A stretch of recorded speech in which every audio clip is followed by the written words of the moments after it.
Australian. Hello Evos. Hello Burn Peggy. Hello Zadamus. Hello Aussie. Hello Quantum Gamble. Hello Hakulada. Hello Eric. Hello Hakushin. Hello Frodo. Hello Barra. Hello Hell. Thank you for the 7 and 10 man. Special love. Hello Josh. Hello Batris.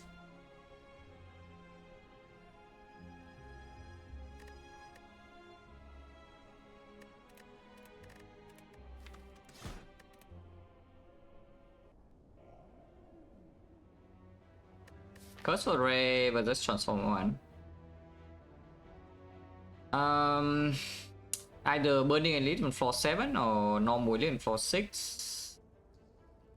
Short paths are a bit weird. Yeah, because the only way to get shop, basically if we want to go early shop, we want to force the early elite, yeah? Like either here or here. But this shop, if it wants to go here, then it's only 2 fights. This shop is only 2 fights no matter what.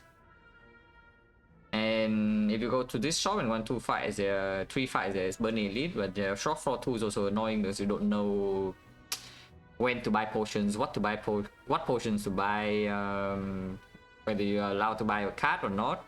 And you know, it's like you have less gold as well. So let's go, less information kind of sucks. Left part is only on fire, so the Burning Elite part is slightly better with double fire, but of course it's a freaking Burning Elite. If you cannot fight this, then sure, you can still delay, but the delay doesn't actually give you new cards, it just gives you upgrade and 1 relic. So double question mark, and here's another shop that's kind of awful. If you go to this shop and then you cannot do Burning Elite, your path is terrible.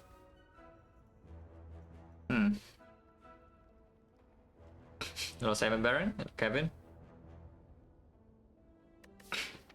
I mean, you can take snipe. It's on the few maps where snipe on Ironclad is potentially considerable. But the problem, I guess it's not a huge problem, is that you take the snipe and then you go here, you go to the shop, and then if this is getting the snipe, then Burning Elite is safe. If this is not getting the snipe, then you get the 3rd fight. So the shop is not in a horrible position. Now the problem with that is that of course you play the run with basically no neo bonders, yeah, for the end game. And Ironclad in Act 1 is already very strong with this, and at some point this relic is kind of the same as the snipe, you know. It's very powerful in early game. Yeah, early game as in the snipe lasts 3 floors. Yeah, the snipe lasts 3 floors, yeah, for the power. But this thing lasts a little bit longer, but at some point it will also become nothing. It's like in Act 4, you want to Act 4, what is this relic? Is 6 HP. Which is, yeah, you know, not the best, yeah, when you want to the end game. Terribly weak, the snipe, the main thing about the snipe is that you can make up the fights here. Is that you snipe this Burning Elite and you go to the left, you do 2nd Elite into 3 hallways here to make up for the card rewards, and then you get this. So this portion of the map is good to walk into if you can do this portion. If this Elite is not burning, then there's no way in hell I consider the snipe, yeah? But it is Burning Elite, which is kind of annoying. Hello Byron. Yeah, this is Burning Elite, so it's kind of annoying like that. If it's normal Elite, then there's no freaking way, because we get, you know, it's like 3 fights or even 5 fights before the thing. Now, of course, there's another consideration, is that you could just transform, and if the transform hits, then you simply go like this way, you do 5 fights into the fire into Burning Elite, and this icon path is just very good. If the transform hits, that is. If transform bricks, then where do we go? Transform bricks? I guess it's not the worst. If the transform bricks, then you simply go this way. It's like 1, 2, 3, and then you choose whether you want to advance away or not. And then you go here and then decide again whether this is doable. If it's not doable, well, you still get 1 fire and then 2 fires, and then, you know, this late portion of the map is still there. It's not bad. And the thing about the snipe is that first of all, you commit, it's a pretty hard commit, yeah. It's like long-term value is 0, and then you do go to also a freaking early shop, so if it doesn't work, well, you lose like so much resources, you know, you lose 1 full neo bonus and you also lose a bit of gold. Because yes, by the time you walk here, the snipe can still fail. Yeah? There's a 20% chance to fail even if this is not a fight. And suddenly you probably will need to buy something to prepare for the case when the snipe fails to fight the Burning Elite. I think I just took my transform, yeah. Unfortunately, the downside for this rare card is the curse, so taking it is a bit harder, because if it's not cursed, I think we take it as a lose or go completely fine. Honestly, for damage also completely fine. But for curse with these short positions, I don't really want. No hands unlosable, yeah, sure. Okay, transform, let's try and then see, yeah. Turbo start? Nah, it could be free like, pretty early on. Or it could be miserable, who knows. Wow. I mean, it's better than strike, but it, you know, you see the awkwardness, yeah? It's fine though, it's fine. It's fine. Can just pick like a twin strike or pommel strike or something and it becomes a normal P strike for now. It's not bad though, honestly, it's not bad. But yeah, let me start here, yeah? I don't want early shot. It's not like a brick. It's not a brick. It's not a hit by any means. It's not a giga hit, but it is stronger. It makes somebody attack stronger. And the one strike is still gone, so it's not too bad. The cleave, yeah, that will work. Skip, yeah? Yeah, I transform into P strike. I have zero interest in picking up this cleave, and we keep going here. The other cool cards, I know. So point chance now 50.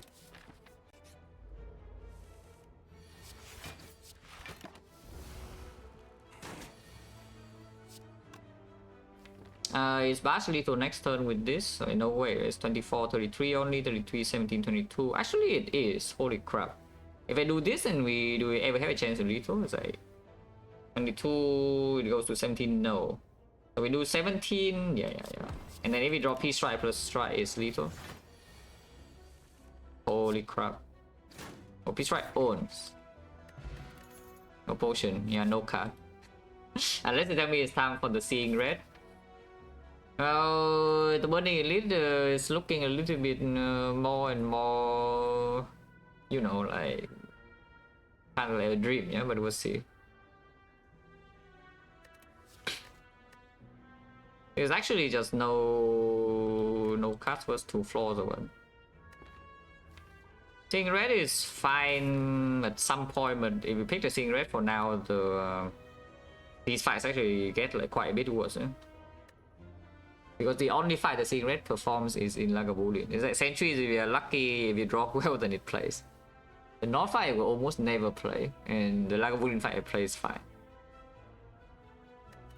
But I don't mind having a Seeing Red in my deck, I guess. If I had to go left without fighting this, I don't mind this in my deck.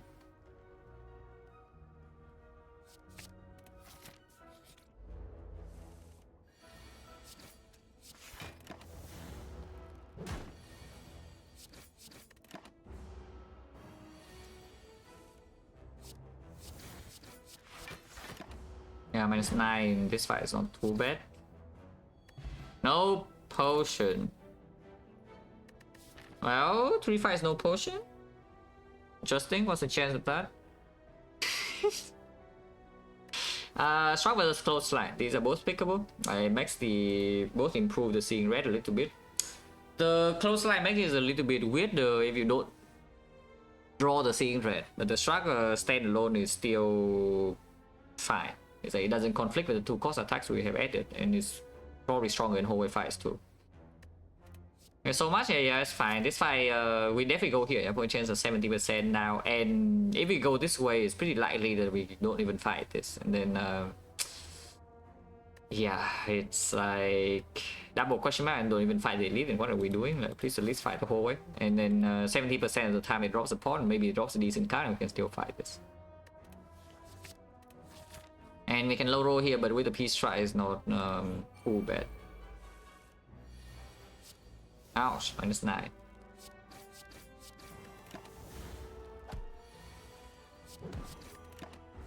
That's fine, only -9. So again, net loss 3. Yeah? No potion. Well, that's a 3.6%, and the card still sucks. Wait, what is this seed? What is this series? Actually 4 fights with no potion and garbage cards, yeah?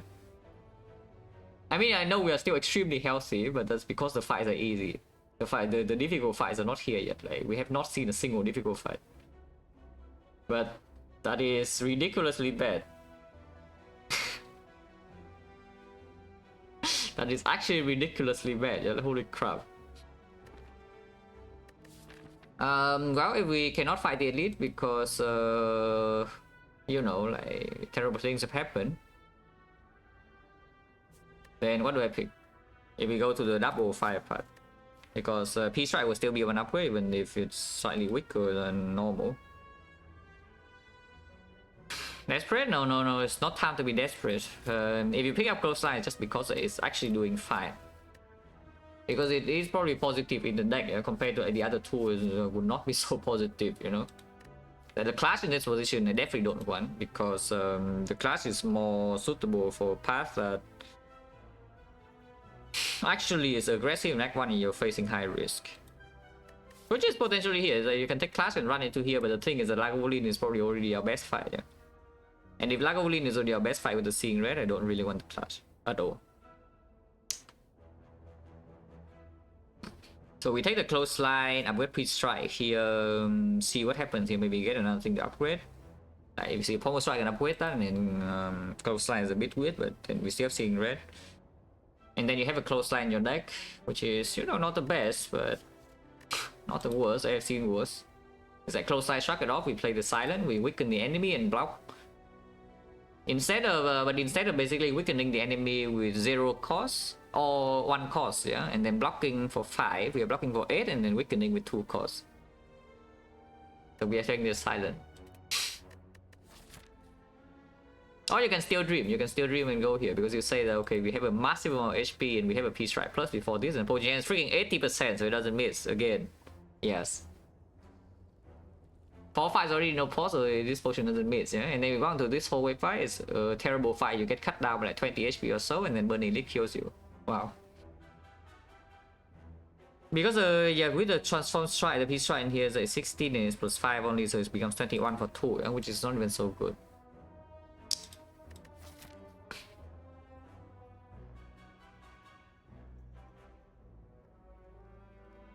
Of course, right after this fight you can rest.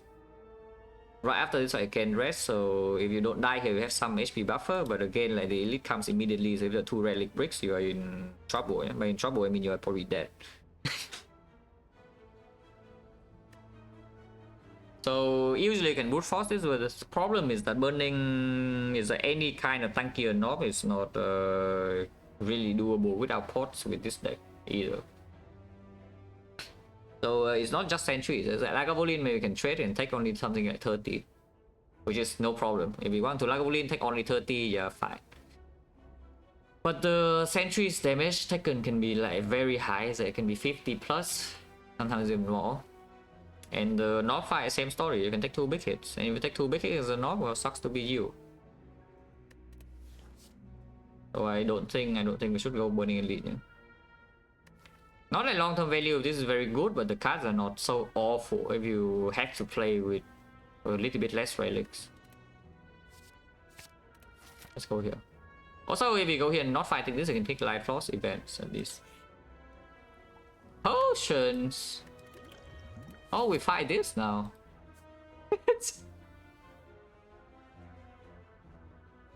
Potions, yeah, we fight this, yeah? This is for Knob and this is for the other one. 14 guns against sentries are normally horrible, but we can just use this Steel Chaos and give it a good shuffle. Because plus 3, plus 4, so suddenly we have perfect shuffle. We struck it off and this Steel Chaos.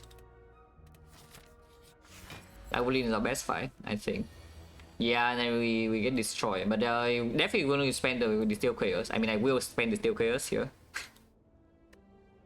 Opening now is okay, was there's good block in here and then close line lands on both turns with the Steel Chaos. Because waiting right now, like what on earth are we hoping for? It's like we bash on turn 2 and then we still don't have damage, and then all the wood block is still in here. We said no, of course not. Our potion chance is still freaking 80%, so we get like potion like every fight now, but something. Okay, open Peace Strike, yeah, and we just Steel Chaos next turn probably. Of course we can miss because, you know, the Ascender's Vein is still in here and something can be annoying, but normally it is a good. Also, I roll maximum HP, so hopefully that's not a problem. Yeah, they still kills. And here is already you can see like seeing red, bash close line. You can do seeing red first. Seeing red first, play bash, and then distill chaos, and then see. Because otherwise we shuffle out all the block cards, and I'm taking 15 this turn, which you know is kind of not very good. But yeah, seeing red already plays. Yeah, close line also plays probably. But yeah, bash first because there is one strike in here, so we get plus 3 damage. Okay. Yeah, and now it's weakened next turn. We take only 2 damage. We have perfect shuffle. Still vulnerable. I think we do need to trade here though. With this P strike, so let's trade. Even if I trade, it's still 42, which is not so readily killable. So what if I trade another type for another 5? It's 33, and 33 is definitely killable. Otherwise, even if it's weakened next cycle, we need to block for at least 10. It's already weakened, I need to block 10, and this is 3 and this is 6, which is 3 energy worth of block, and then we basically just delay on turn unless he uses potion, which I don't want to. Because even though potion chance 80%, it's still only 56% that we get 2 potions in these 2 fights. And this potion we know that it plays against the North. So if we get like 1 useless potion here, at least we still have a potion that's useful. I'm getting over the 720 months, but yeah, here is only minus 15, is not too bad. So overall could be minus 17 we get out.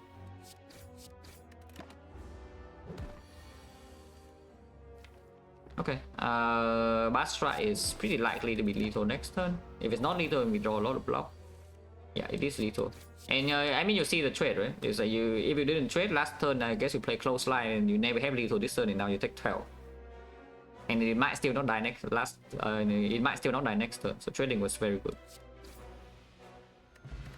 Suddenly now the relic, the help was running to everything, and the slime boss is dead or what? Exhume, yeah, probably not. Thunderclap? Yeah, where the hell are the strikes?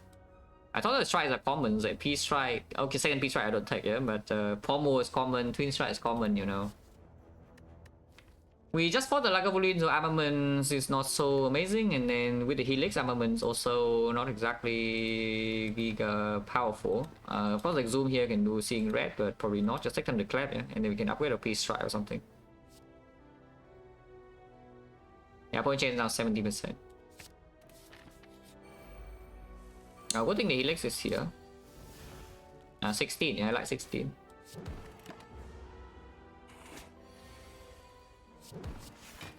Yeah, and suddenly now we take like what, 0.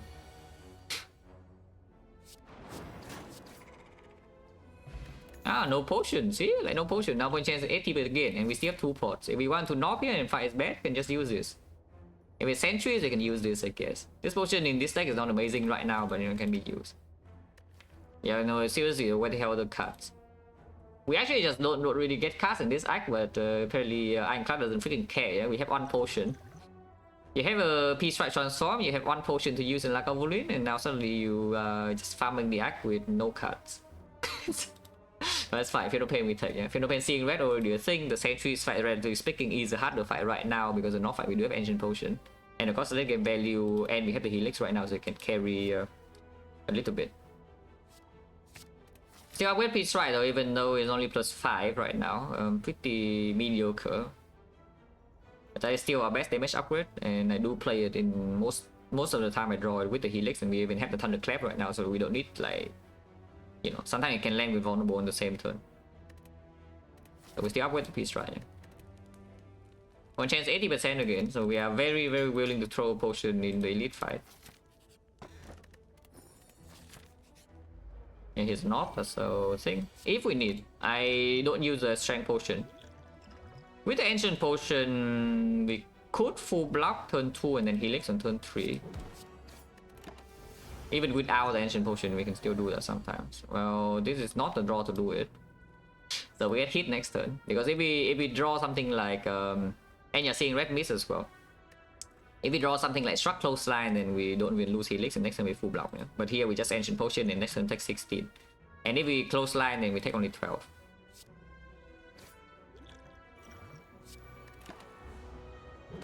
Yeah, we're not even vulnerable. This thing's freaking weakened, and it's a complete loser.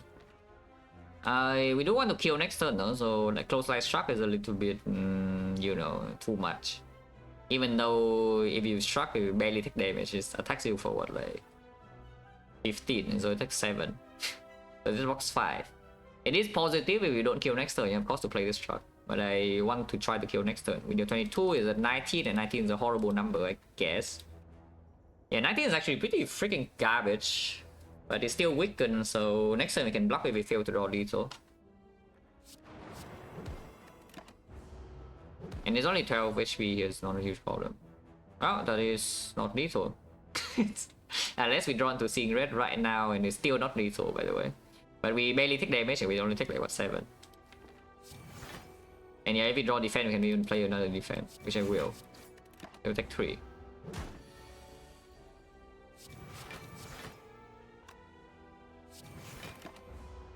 Now we take 8 because of course I don't draw my lethal. That's fine. Yeah, potion 70. Still have helix in, yeah, pickable card. Or we still have helix in all of these fights, so it's not a huge concern yet that we draw a little bit. But you can see ancient potion plays 4.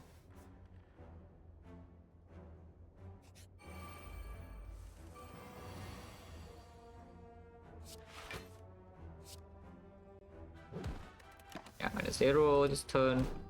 Point chance still 70%, so if this turn, for example, you can even use the explosive pot to save 4. Because against the sentries, you already have the Feel No Pain a little bit, yeah. And then against the hallway fight, we have back Marvel's Helix, so you know, single target fight is pretty difficult to hurt us. And our point chance still sky high, so I don't think this a real reason to take this 4. Yeah, next floor is like the worst Gremlin gang of all time, and we draw all blocks on turn 1 and the Seeing Red or whatever in the Feel No Pain, and then we die.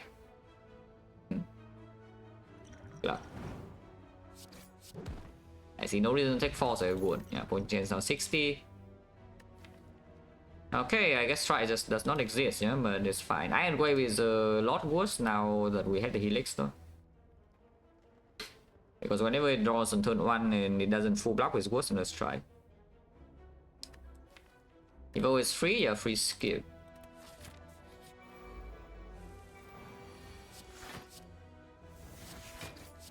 Point chance still 60. Helix is like very comfy, guys. In early game, this rally is so freaking comfy. Point chance 70. The second win to go to Feel No Pain. Yeah, this deck has no damage into early act 2, but we do have the thing. Oh, you can take the dropkick. Dropkick plays a pretty well. Back on Marvel was already here, and we have 2 vulnerable swords, yeah, so it usually lands. The second win is I don't know what the hell it's doing. I guess it's just like, you know, it's a good card later. If you know pain, because if on turn 1 it doesn't full block once again, it's not even being played with the Helix. Because over Helix, yeah, why do you need the energy? I mean, I know it's energy, 4 energy is okay with this deck, but we're Seeing Red, you know, in early turns can already float energy, and this is not a good draw turn 1. Take a rock click. Point chance now 60 again, or 70. 1, 2, 3, 4, 5, 6, 7, 8, 9, 70%.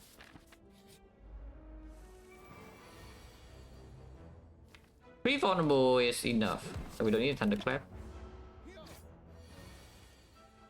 Ah, yeah, drop kick. Holy. Garbage potion, unless you tell me we have birds problems, which I actually listen. Uppercut with tech. Uppercut, Bear Marble was a little bit worse, but still with the drop kick it gets better, and it's potentially our upgrade target, and it plays better with Seeing Red as well. Strength Pot probably is actually needed for Slime Boss, even with the Helix, with this position, but we'll see. Maybe we see something better. Red Hemo Bloodletting offering low with Helix? No. I mean, kind of. Not offering, no. The others maybe. Like Hemo definitely, yeah, but the offering, absolutely not. If you use your offering every single time that gets blocked by Helix, yeah, what do you get? The Burning Blood. And how bad is Burning Blood in early game? And then how bad is offering later? It makes absolutely no sense to you know, like skip offering or pick some garbage over it, yeah, if you have the Helix, because if the 6 per fight is still very good. And sometimes you don't, of course, the bad case, that's the thing. If you draw offering on turn 1, that's already the good case. You draw offering on turn 1, you play it for no HP cost, wow, perfect. If the fight is probably under control. And then the other position is that you don't draw your offering on turn 1 and the Helix just blocks normal. So like, what's the problem? There's no problem. This is only for the birds. So how scared are we of the birds exactly? Well, the birds is the fight that nullifies the Helix, and it's difficult to down them. Killing them when they are flying is not impossible, but it's not super easy.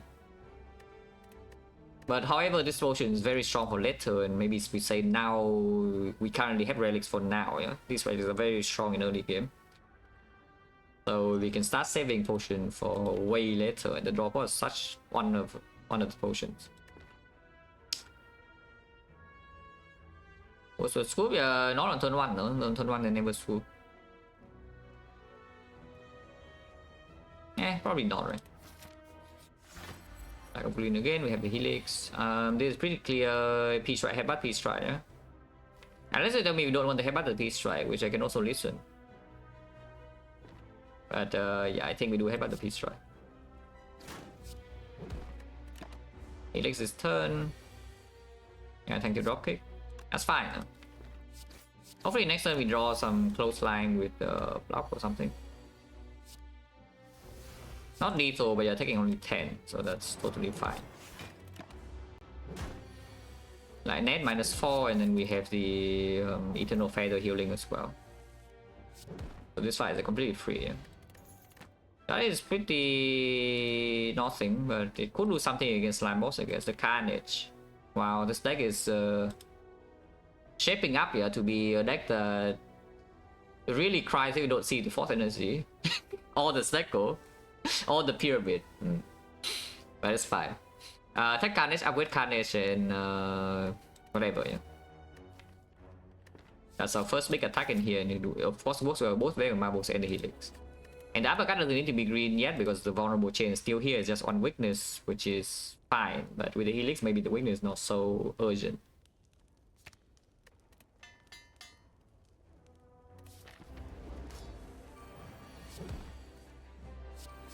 Seeing red and redraw, probably this deck is okay. Animated Ghost is a slime, which is, you know, still block 3, and it's not too bad. So we did actually go through this entire act. How many fights did we take? 1, 2, 3, 4, 5, 6, 7, 8, 9, 10, 11. We take 11 fights, and we do not see a single card that says strike. Not even the ones we will skip, you know, it's like the Peace Strike I will skip, the Wild Strike I will skip, and the 4 common cards, yeah? The Pommel Strike, the Twin Strike, the Wild Strike, and the Perfected Strike. We see 11 card rewards, and we've not seen a single one. So, you know, maybe the luck will even out, and then we see all of them in Act 3. Every card reward. Yeah, I hope not. But okay. I don't, for now with the Carnage, I don't think we Strength Potion yet. Probably still true. With the Bash being here, we don't really have vulnerable with Carnage anymore though. Especially with the uppercut as well, but maybe it's fine. Actually, we could Thunderclap. This draw power is not great. I guess we could just headbutt the Thunderclap itself. How is it? This is Thunderclap 17 is at 80. If you headbutt the Thunderclap itself, you do have Thunderclap Peace right next turn to open. Otherwise, you pull back like what? Seeing red, and seeing red here you have this is 21, right? So you have 21, 33 split. And with this you can play cards in better orders that you headbutt first, and then you do, let's say, headbutt, Thunderclap, strike. Yeah? This is 13, 22, 22 is exactly bad, wow. But you can put this to 77 by doing headbutt first and then strike and then Thunderclap last. So 77, and next time you do 33, so you split on 44, but then the Carnage redraw is still there, the Final Pain is down, you have 73 HP. That's probably not too bad. Because the other thing is that you headbutt the Thunderclap, yeah? But if you headbutt Thunderclap, you need to Thunderclap first before headbutt, and that would mean is at 80, and then 80 here next turn you only have, this is 4 plus 31, so it's 35, which is barely better than this with the Seeing Red. And if you put Seeing Red, you can still top deck like any 2 cost attack here, like the bash or the uppercut or the carnage, and you can still play both. So let's just do that. Headbutt, strike, thunderclap, yeah? In that order. Basically, we just don't want vulnerable on any of these. So it's 19 minus 19 and it goes to 78, I guess. 78. Yeah, this is plus 3 with the thunderclap, so yeah, it doesn't go. 78 is fine. Headbutt, Seeing Red. And strike and then thunderclap in that order. Yeah, Helix to 38. Okay. It doesn't matter if we play 2 strikes or not over the close line, so we play close line. We have Ginger, so it's not a massive problem.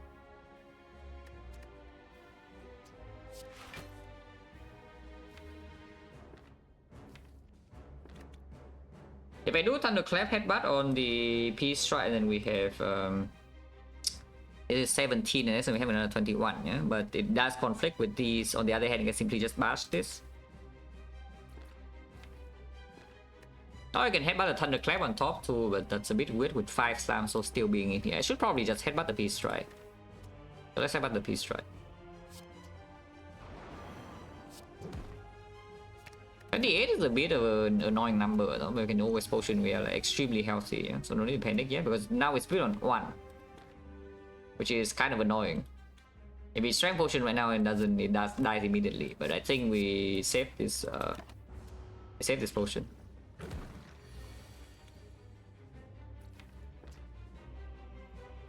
Another 18, huh? Annoying.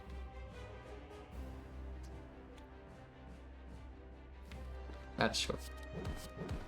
I mean, that's what I hold the potion for. Yes, I hold it for some HP. 13 is also a very annoying number, and that looks like it's fine.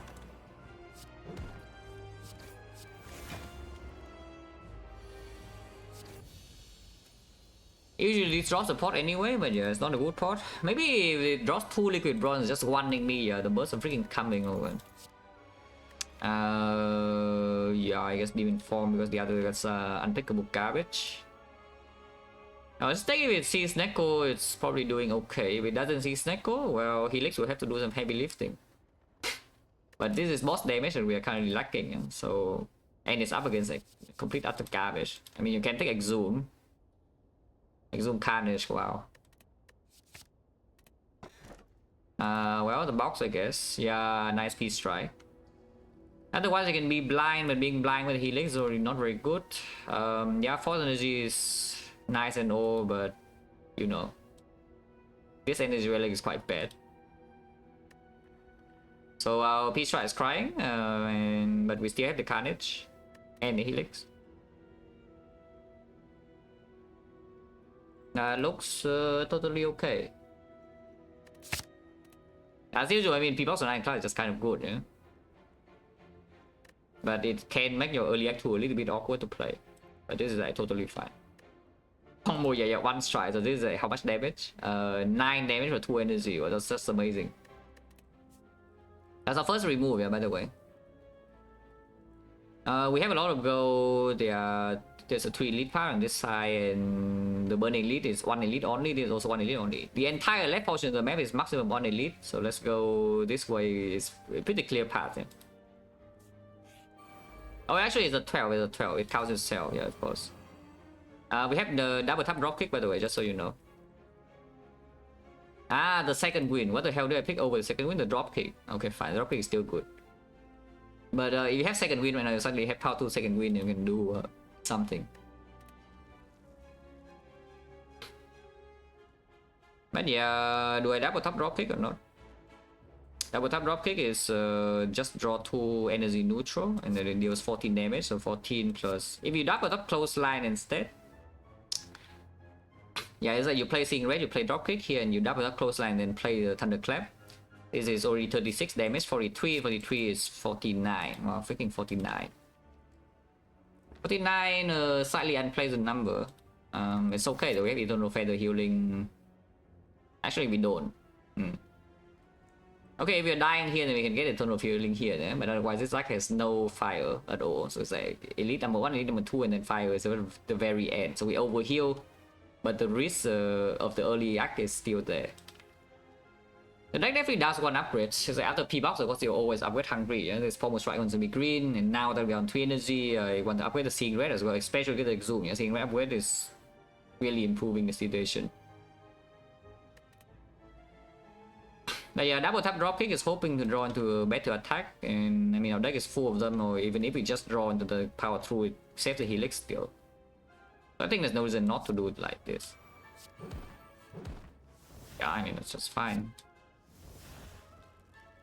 Can have the dropkick and go again. That's 13 and 13 and that's 7. But then close side still needs to go here though. I guess you can headbutt the dropkick and then pommel here. Because then, yeah, close line plus dropkick is killing here still. This guy hits 11, so it's not weakened next turn, but it's probably not a problem.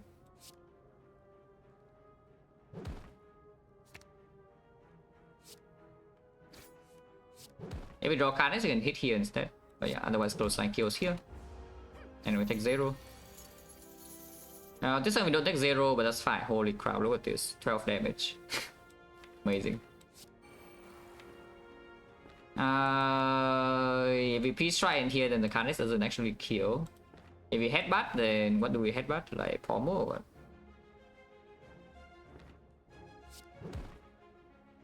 Pommel. Ow!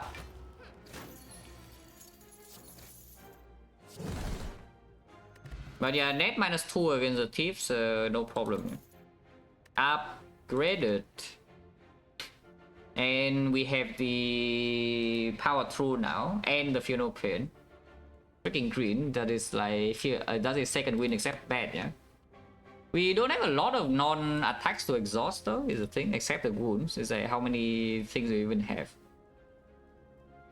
Yeah, P-Box gave us, I guess there's only 3 attacks. Yeah, we P-Box away like 4 strike and we get 3 attacks, so the skill or whatever density is still higher than the normal deck. And it's freaking green. Yeah, making the worst deck of all time after the P-Box. What's going on?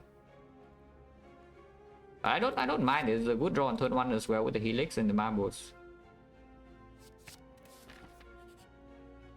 Rich. Well, that means that we cannot remove the Peace Strike, but you know, I don't mind being rich. Giga rich. These are pretty bad relics, but I guess the Abacus is something. I don't even know. Like, what is it? Something? If we end up doing some double tap drop kick, that's a block solution or what?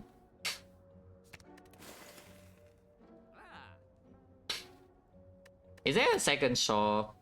Yes, but the second shop is in a very annoying position. It's super late in the act and it gives up a fire and the elite. So spending here is okay, yeah? It's like, what? This Havoc is actually quite good. In fact, I see Havoc comes with a ticking ahead in the same shot. Yeah? So like, how bad is that? Because this Havoc is already playing, you know, deck is freaking expensive when 3 energy. You have a lot of 2 cost, 3 cost card, we have 2 headbutts. And yeah, we'll cry Havoc, like we'll cry plus even. And even if we accidentally Havoc away something important, which right now there's nothing like that in this deck, we can exo it back. Buying Motto, before you buy Motto, please buy this. And this. Everything ahead, no cross node. Oh yeah, no, seriously though, I just buy that. What about the second funeral pin? You can also just buy the Immortal, but yeah, the Abacus to open for later, because now suddenly you can see, right? It's like we can have it down until we see double tap drop kick here. This deck is eventually infinite. 200 go cry plus. Oof, you are probably one of those guys who even if you become a billionaire, you are still stingy as hell. Like if you see something in the shop that you can really afford because you're giga rich, you're like, please just buy it.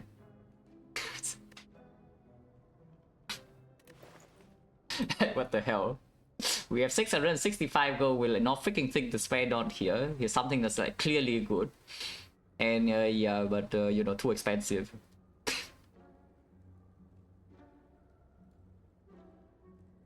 But no, seriously though, eventually we're infinite, yeah? Because we have like enough times and then eventually we have double tap drop kick. And then the uppercut is here. Wow. Oh, but it's fine. Unless you tell me we are freaking dying to the collector and need the turnip. Yeah, the turnip with like 1 power through as a block card. But I guess you do have a struck. Honestly, if you are really believing in this deck, you could have just removed the Peace Strike Steel and keep the Regret in there, because Regret is exhausted with Server Soul. Oh, yeah, I buy that. Do I buy the second Funeral Pain or not? Because the second Funeral Pain generally blocks a decent amount. It blocks Reckless Charge, it blocks Thinking Ahead, it blocks Seeing Red, it blocks the Sender's Bane, blocks Carnage sometimes, hopefully not, blocks Server Soul a lot, maybe. Blocks Havoc, blocks with Exhume. The Funeral Pain is quite strong. Because it gets in the way of like exhausting now if that's a plan, but right now the exhaust down is just insanely slow, yeah? And if you have the second Funeral Pain, suddenly even if you don't see Force Energy or something, maybe Power 2 Second Wind can still be enough block for later. And with the Helix, more power is not too bad. No, I mean, I don't mind this. Again, we don't even go to the shop, another shop with this, I could, oh, don't mind this. You can take another headbutt. And also, I mean, if these fights go bad, you can still go here and upgrade to Havoc. Yeah? Right now, upgrading Havoc over fighting one extra elite, but also buying yourself safety is not actually even such a terrible thing. Like, Havoc upgrade is very strong here. Considering that we actually want to play this card, like, first of all, on site, and secondly, many times in the fight. So this upgrade is actually very strong. That was it. Chance now is at 50. Don't think there's a need to exchange potion.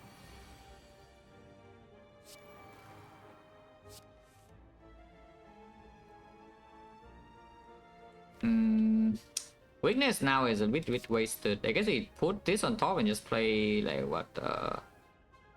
Yeah, Bash Reckless Charge. Uppercut deals slightly more damage, one more vulnerable with the Bash, and then the weakness goes to waste anyway.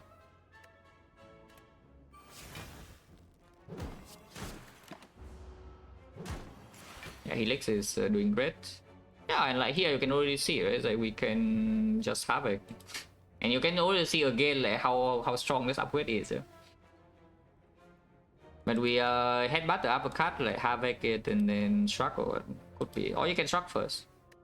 You can also Exhume Thinking Ahead your close side and then Havoc it too. Exhume the Thinking Ahead. But this is giving you weaken next turn, but the vulnerable is one less. I guess I could Shrug if we see something better to Havoc, we can do that instead. Okay, that's fine. So we headbutt the uppercut and Havoc it, yeah.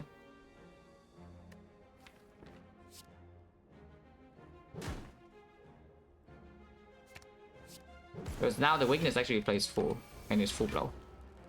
Still vulnerable. It really does the garbage pattern where Wu-Ting is freaking dead. It really does the garbage pattern again, yeah? But yeah, double top card is goodbye.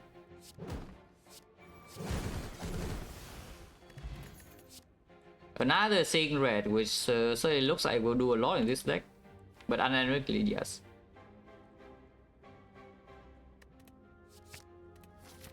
Point chance now is 40. This deck is pretty cool though, I would tell you. Oh, no damage to Avocado? What's the surprise? Like, do you understand how strong this relic is in early game?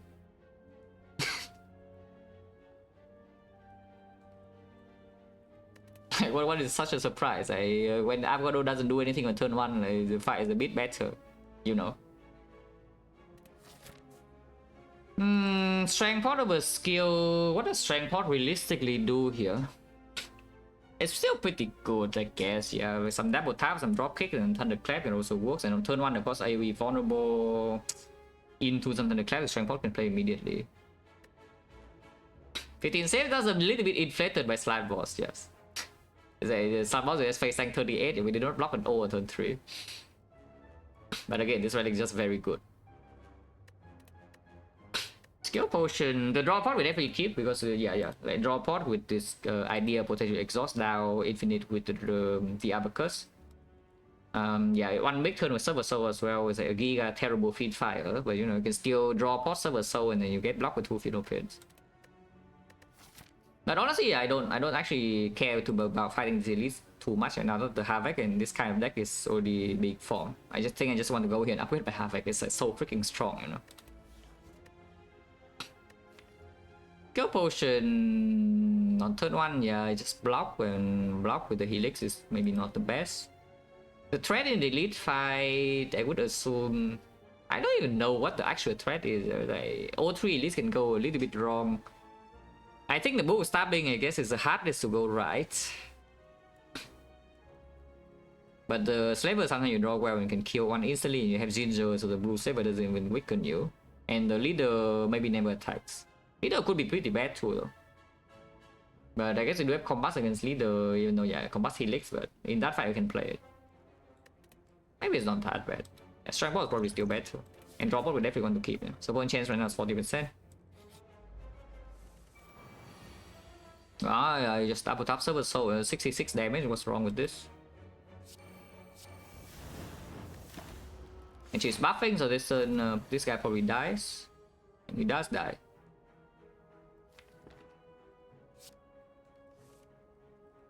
Holy. Actually no, that's bad. I mean, I just want to do it, but I know it's bad, yeah, so maybe not. Maybe put the Havoc on top then. Maybe put the Havoc on top. Other choice is we do put the Shrug on top, play the Seeing Red, and then we Havoc the Server Soul. It's like we headbutt the Server Soul, play the Peace Strike, and Havoc it, but why? What's the reason? There's literally no reason, so let's not do that.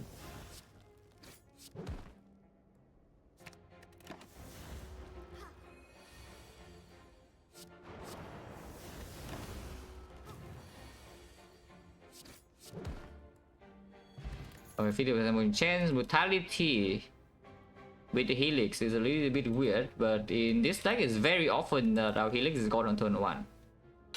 And the Brutality afterwards is actually a very good card to get in play. Yeah, it's like after we have lost our Helix, the Brutality is actually extremely good to get in play.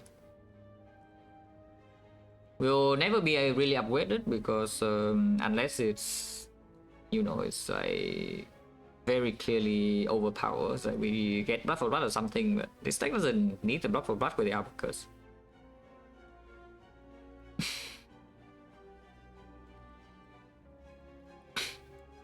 And if you don't want to play it, sometimes it can also be Server Soul away. It's not too bad. No, I think it's just great. And this deck is very unlikely to pick Snecko from here, especially if we avoid the elite to go upgrade or Havoc. Ascent Royal would be pretty nice. I mean, it doesn't save the Helix, but still pretty nice though, because playing Combust and the Brutality freely is not a bad thing. Your Helix still dies though. Even if you take 0 damage, your Helix still goes away. I think you lose 0 HP. Yeah, you lose 0 HP, but you take on damage. You still take the damage. But yeah, go here, upgrade or Havoc.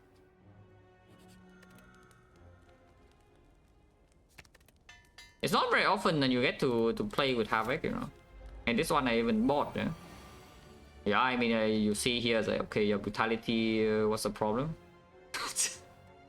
Also, we are taking 21 damage, yeah, unless they play the close line here. If they play close line here, then we only take 10, because yeah, we can play Power Through, close line, Brutality. This is our strength pot fight, I'm pretty sure, so let's just do that. Our bone chance is only at 30%, which is...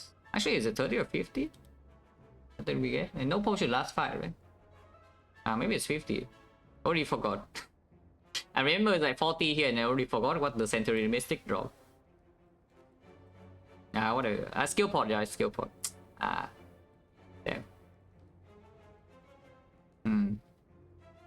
Oh, was skill pot the fight before? I already forgot again. It's fine. Yeah, point chance not like sky high either, but so maybe we can run into some problem here, but right afterwards we have Eternal Feather, so we have Eternal Feather here and here, so we probably okay. This fight could be troublesome. Your deck doesn't have an evolve, and other choice just playing Demon Form. Playing Demon Form means we take 14 and we fail to deal 18 damage, but the strength payoff of Demon Form is not even so big. It will be big in, I don't know, like 4 turns or something. Basically in the redraw when, you know, we draw a lot of wounds and the Demon Form can come in. No, that's fine. I think we just play close line. Yeah, take 10. But yeah, I already used the thing. Yeah. So any Havoc draw, we can think ahead first. Carnage is killing here, yeah. So like standard line, you can just Carnage and headbutt the Carnage here and then take 21. But any you could headbutt power through and not play the Carnage. Seems a little bit strange. Damn. Oh well, no Havoc. Yeah, Havoc this hand will be amazing. But no, so Saber is painful, and which is why we also go to this path, because you know that is even with upgraded Havoc, which we did not draw, but if we draw it would be very good. But going here is not risk free, yeah. And now right now we already go a bit low, so suddenly now this fight can be a problem, and then these flaws can be a problem. But here we get a heal, and here we get a heal again. What do we put on top? Because this is Carnage, Headbutt Carnage, and I guess next time it's just Thunderclap Carnage here. So it doesn't really matter what we put on top. We could put the Headbutt here in case we draw the Havoc next turn, then we could do something else. But yeah, this turn is just... Actually, there's no Thunderclap for next turn. That's still fine, it's just 40 plus here is still lethal. So that's pretty painful, yeah? That's even with the Brutality. Brutality plus 1 draw this turn. Okay, Havoc is here at least. So you could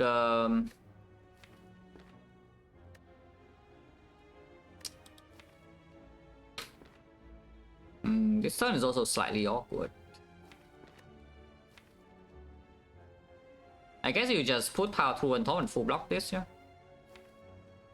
This draw power is not exactly the greatest draw power I've ever seen, but you know, it's fine. It just sucks. I mean, having cards to actually play with the 3 energy is good though. Now, yeah, Carnage headbutt. You could headbutt the Carnage but take 9 damage. You don't want to take 9. So you Carnage here, headbutt kill, and then you have headbutt the power through and Havoc here. So you put even more wounds in. That's fine.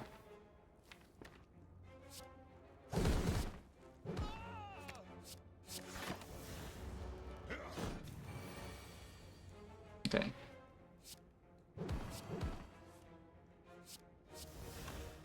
That's 1 damage off. Very cool. Should I even play that? I mean, this will have the Abacus, so it's not too bad, but yeah, Slaver fight is just awful. Okay, at least we get the thing. Upgraded, we are going infinite. Maybe. Is this fight a problem?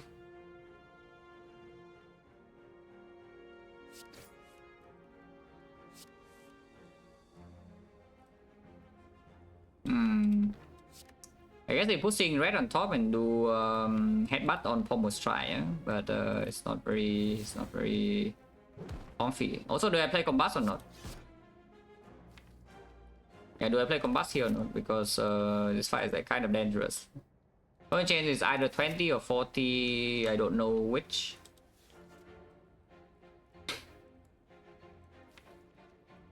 Yeah, play the Combust, we have guaranteed kill on this next turn, so already kind of block a little bit.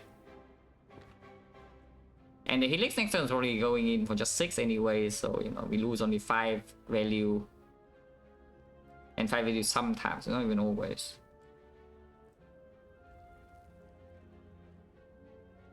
Yeah, Combust. I have no reason to drink potion yet, so I will play the Combust. Holy, thank you Helix, +1.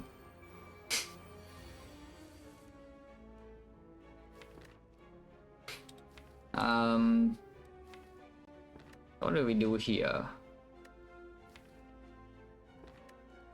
Probably nothing yet. This is floating energy a little bit. If we draw into something we don't want to play, but usually we do.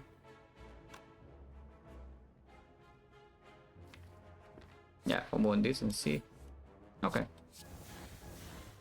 Unfortunately, this is not killing anything when speed strike is so freaking bad.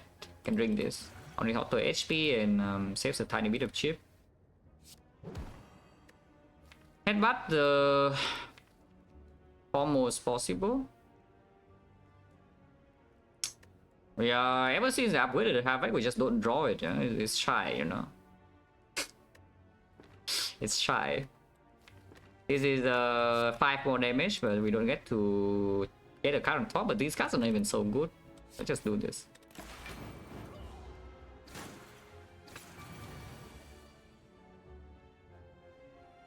I mean, looking at how the fight progress, I'm really happy I did at least play the combust.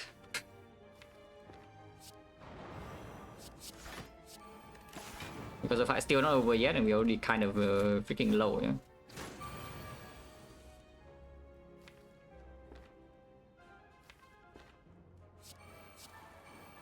Wow, thank you. Oh, that's so bad though. To not hit anything here and to feel no pain instead.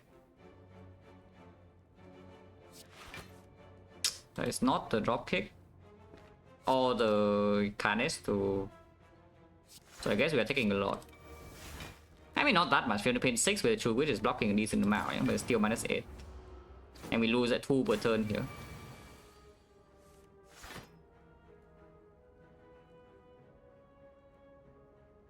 There's no self-harm here, right? So at most we can take mine on only -1, yeah?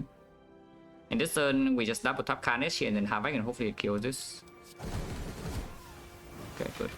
At least. No potion, 10 go, Shockwave is fine. Suddenly now we are Giga low. Which is very dangerous because we could walk into some horrible things here. Remove a card, yeah, goodbye. Oh, these are not the horrible things that we could have seen. There's no way heal, right? We have 15 heal in the fire here. And there are a lot of cards that I would like to still have in this board. Jackie with the red feature a lot. Yeah, like these, you know. So what is stronger, the feed fire or the corruption? Corruption right now, a lot of energy. Yeah, we just end the shockwave. True wit is here. It makes the Havoc, of course, slightly sad. But yeah, double seeing red energy as well. 2 feel no pains as well, quite strong. And yeah, I mean, I say that we would not pick Snecko, but if we have a corruption, then things could change. 16 runs. Okay, that's too many runs.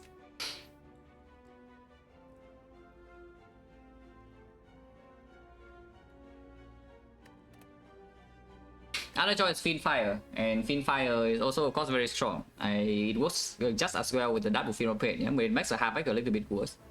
Because randomly you just Havoc or Fiend Fire and maybe you're set. But you're probably not that set. If you are playing Havoc blind, if it hits Fiend Fire, you're probably okay with it. And then it gets to exhaust the attacks. Because the Corruption doesn't exhaust the attacks, and then True Wit also goes away after one play. And right now we are... I mean, we are not actually... You don't need to be infinite. If you have Corruption, you exhaust everything down, and then you can play like Pommel Dropkick that blocks more than enough with the Uppercuts. It blocks like what, 36 or something, enemy is still vulnerable, yeah, there's no problem. There's no real problem with that. Even if you don't have your double tap Dropkick thing.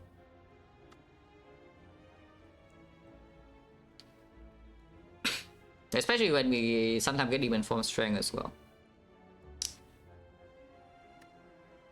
Snap pick, no. Not at all.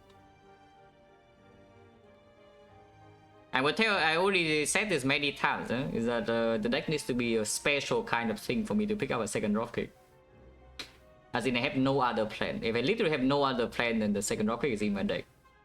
Otherwise just not being picked. One dropkick is enough for the vast majority of things that you want to do with 2 dropkicks.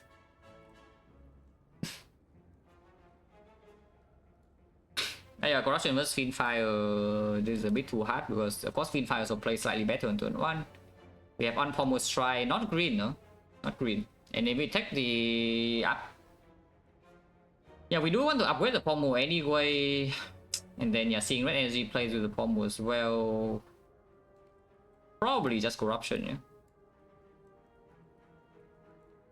Yeah, probably just corruption. It's a active draw in this deck is only the Pommel. If we see a Dark Embrace and Dark Embrace corruption is still so like powerful.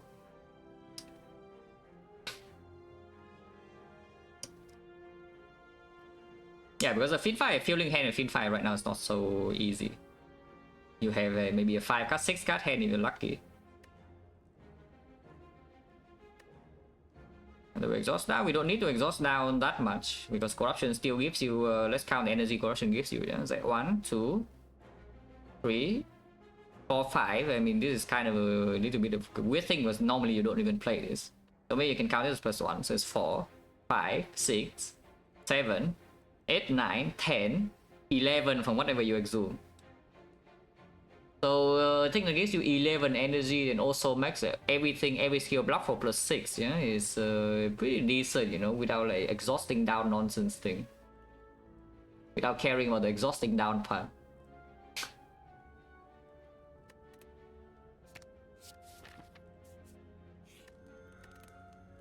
I mean, I can see I'm winning corruption over Pommel in this spot though. But eventually I do want this upgrade and then maybe need to rest here. And corruption could sometimes be headbutt into Havoc, so energy upgrade doesn't matter too much. Nobody's forcing you, yeah, please play corruption first side though. For now, every single time we see corruption and we can play it, we will play it.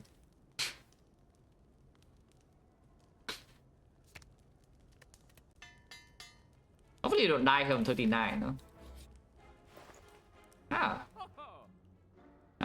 Remove, yeah?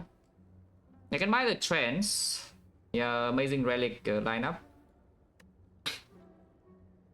You can buy the trends. But yeah, we definitely remove something here. And what is the worst card? Has to be an attack, but which attack is the bad one?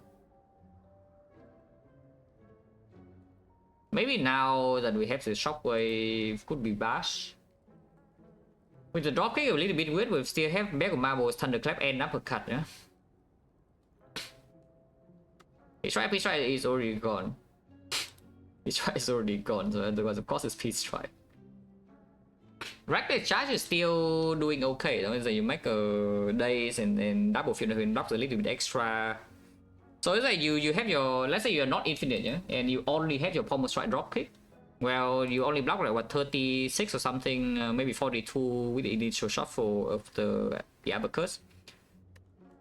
That, by the way, is enough for like a long time, yeah. But let's assume that is not enough somehow. 42 block that ignores frail. You can mix in between by doing a reckless charge first and then Pommel Strike into the days and the other thing for near the end, so +6. Also, the Pommel Strike freaking shuffles twice. Now that is green, so it blocks like a billion, no? Is that you drop kick and your Pommel, it blocks 12, this blocks 6, yeah? So that one energy you block freaking 18.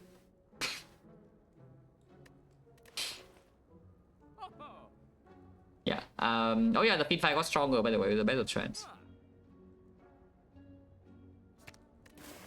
But yeah, we do buy the trends. Yeah. Hopefully don't die here. 24, well, we have Helix. Definitely don't play the Combust then. I guess you could keep the Helix here, but why? I just play with Brutality, yeah. But this is kind of dangerous, by the way, if we draw a Corruption dead, because Bag of Marbles payoff is nothing. We waste our turn 1 and is doing the bad pattern. How scared am I? I don't think I'm scared enough to draw a pot yet.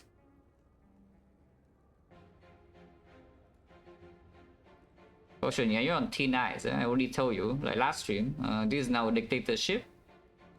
So please be very careful when we tie something like a potion. Because if I'm in a slightly bad mood, you are gone immediately. Yeah? I'm not in the bad mood yet.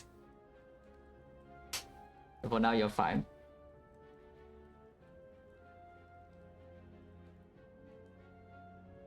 I don't see any reason why we'll keep the Helix here because it's doing this garbage pattern already. So next turn Helix is for what, 7.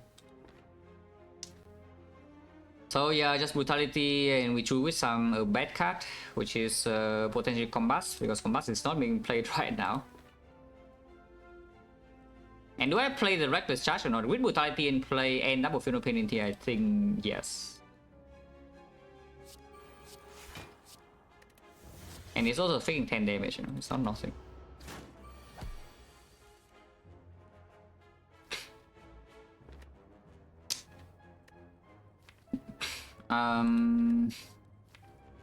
Yeah, no Seeing Red and no Corruption in hand, yeah? And if you play the combo now, you cannot Corruption anymore.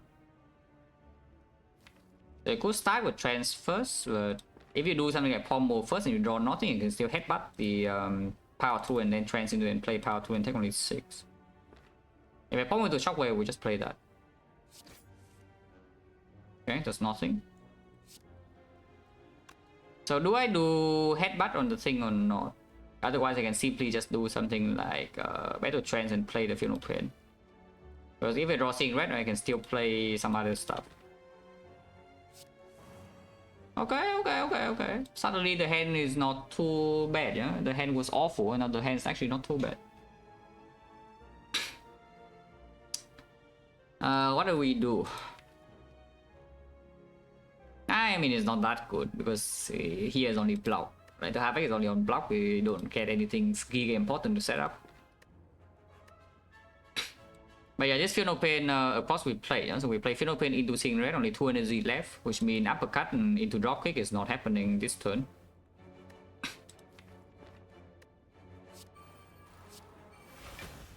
What about Blind Havoc? Because Blind Havoc in here cannot really hit anything like so bad. Everything in here is okay. Like Corruption right now will be the best hit, but everything is actually okay. I still play the Seeing Red first, I think, because we can Havoc into Silver Soul. Because what do I want to Havoc back here? Instead I can just play Havoc first and then headbutt the Havoc itself for next turn as well, you know. Trance, okay, sure. That's the worst hit. That's the absolute worst hit, but you know, it's fine. So I guess we take 9 damage here, yeah? Because I'm not going to play uppercut. I think I will play double top headbutt. Yeah, I will play double top headbutt. And we headbutt Havoc and headbutt itself.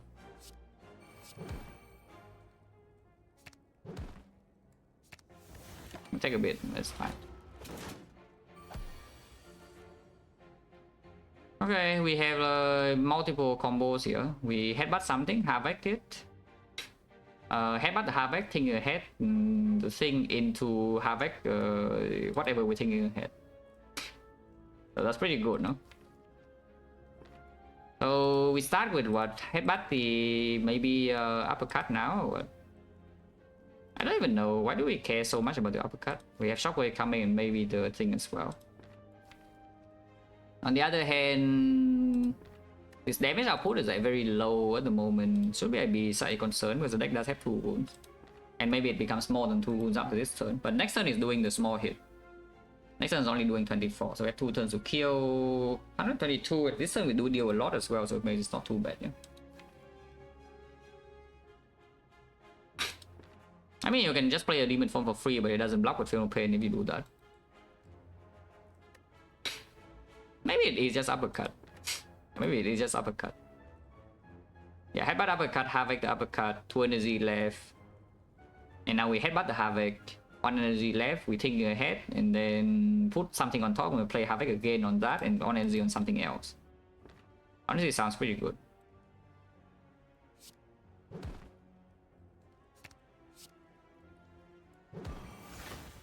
Yeah, headbutt the Havoc.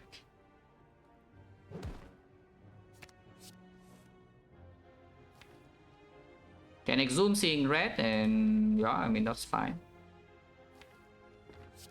It doesn't matter what we put on top, we will play both of these.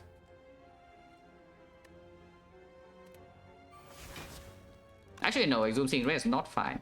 Oh yeah, then putting the thing on top is better then.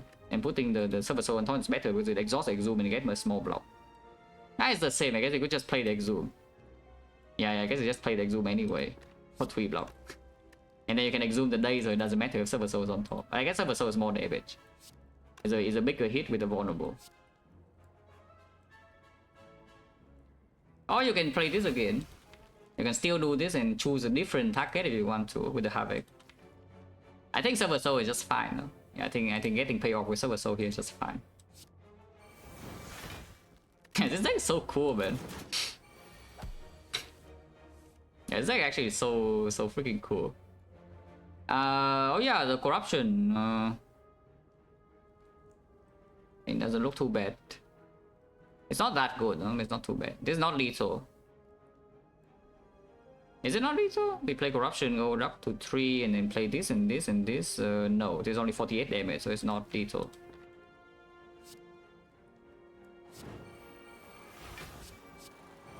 In fact, like, we just let this thing exhaust, yeah? And then this time we had like what, the Abacus and corruption is in play.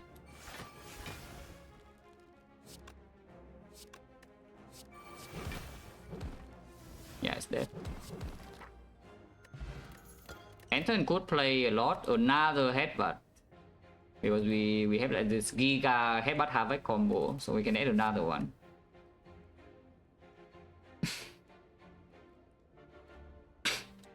If we add a card here, we heal 3.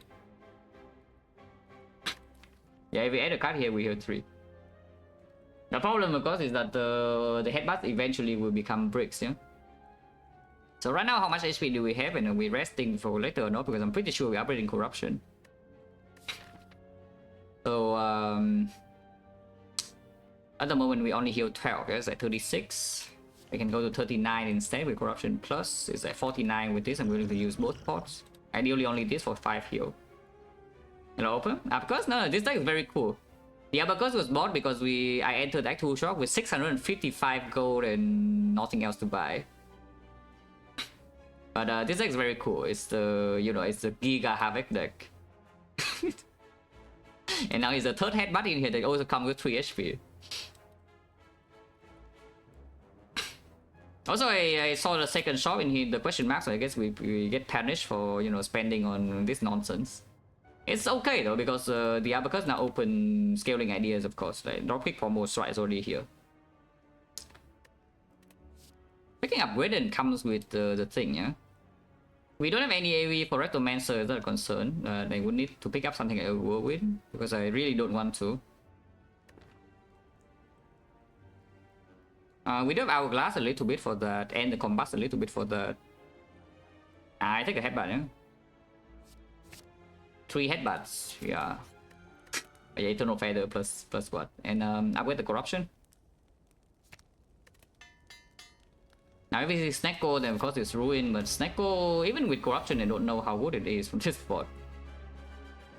Don't think I want to headbutt anything here. We have 2 more headbutts. And yeah, this turn is just Funeral Pain, Thunderclap Uppercut, yeah. We use all 4 energy. And it's Perma Bond. I mean, kind of Perma anyway.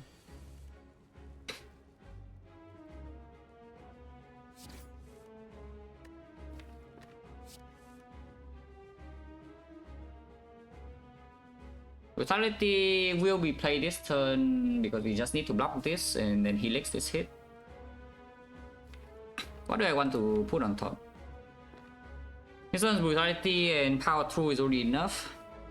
Power Through is already enough to block this on its own. Of course the wounds are coming in, but we have Silver Soul for the wounds a little bit later, yeah. Yeah. That's why I'm saying, like, do we need the Whirlwind for the Rectomancer or not? But I hope the answer is no. But I do see here that we do not have any reason to play the Seeing Red this turn, yeah.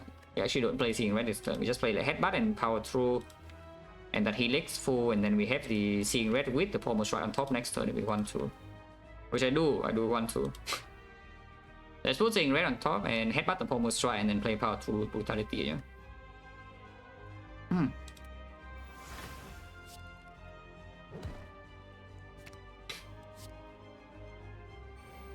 Striker is actually full block 14, but I guess I go with Shark first.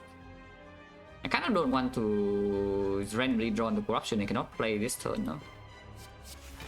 And 2 wounds, I mean, 2 wounds for Silver Soul feel when 2 Final Pain is not even so awful. Bombastism could be played.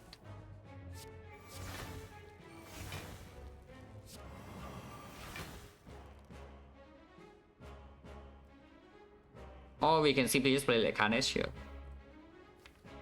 because otherwise I'm floating energy. But I guess if we play Combust Carnage Exhaust and we block 3 and then we don't have Carnage Redraw, which I don't actually even want. Or we can waste damage and Silver Soul here instead.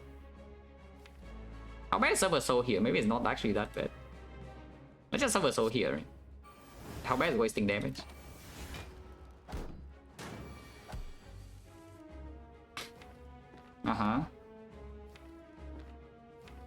There's no thinking ahead here, so unfortunately we cannot havoc this demon form so easily.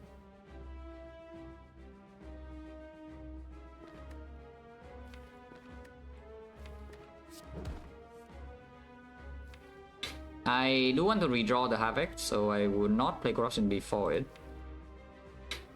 You can exhaust a random attack here if you want to. For example, maybe the uppercut or clothesline. Not playing the demon form. Is that a problem? I mean, you can actually still play your thing. Is that you can headbutt the Exhume. Yeah, headbutt the Exhume. But then you need to corrupt away your havoc. But then you can havoc your demon form this turn. So you headbutt the Exhume. You trance into, if you want to keep the trance, I think I do. And then you trance into the Exhume and whatever, and you play the corruption. You don't get your second Final Pain in that case though, but maybe it's fine.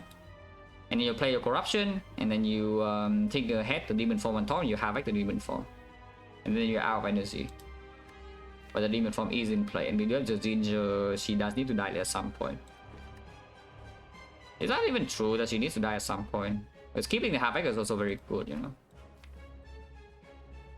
And we have the Abacus block next turn. We draw 6 corruption, double Final Pain. It freaking blocks plus 6 for skill. So even if you are frail and vulnerable, you can probably still block if she's weakened and no strength. Yeah, maybe it's just not true, yeah, that we need to be so scared. Yeah, probably, right? It's like, so we just do headbutt on the uppercut or something, havoc it, and then play the corruption, and then we just leave this hand as is. But this hand is fine next turn. So what is the attack I want to exhaust? So we can choose between uppercut, headbutt, and clothesline. Also, we can even play Reckless Charge for plus 6 block, but I think this block is already good enough, yeah. With the uppercuts as well, so I want to draw back into my other cards.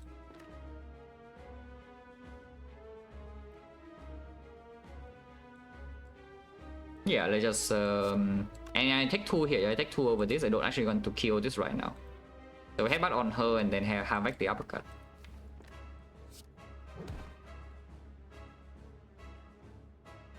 Or you can put a headbutt on top, and then you havoc away the headbutt, and you headbutt the havoc next turn. So you get another havoc. Which honestly is not bad, yeah? Honestly, it's not actually a bad line. Because uppercut redraw can be slightly useful still with the dropkick being here. And we don't need 3 headbutts. So I mean, I could see it. We just put the headbutt on top and then havoc it away. And now we headbutt the havoc. Now plus why though? I mean, it deals 3 more damage, but it's also a better redraw, no? Like why do that? Like 2, yeah.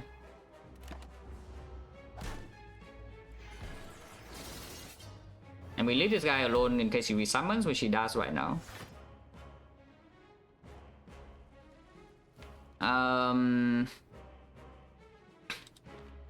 I guess if she resummons, we don't even do anything this turn. Yeah? I could see Chu whipping away the Reckless Charge.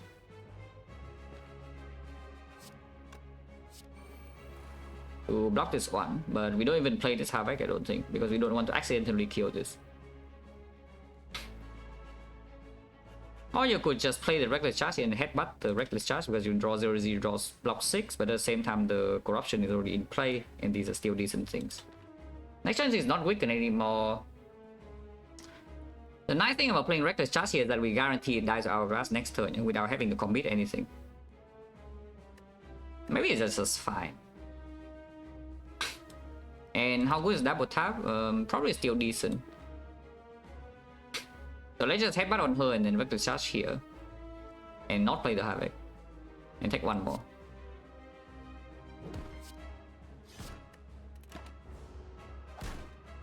Yeah, Hourglass kills and kill this now.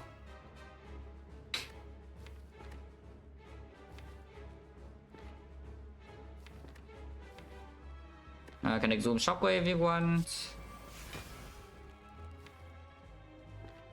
I think I will.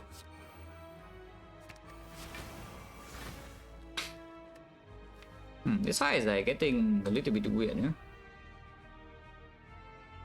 But yeah, headbutt the Havoc now again, and this Havoc we will probably play.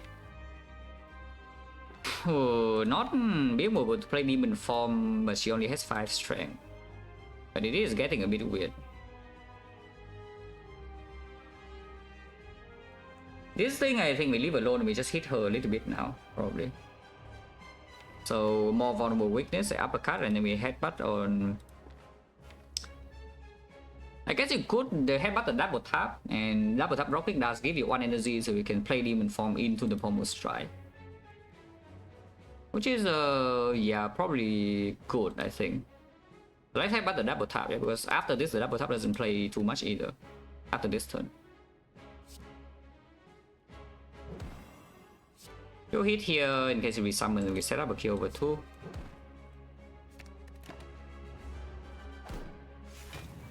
Okay, if she attacks, then we could kill this.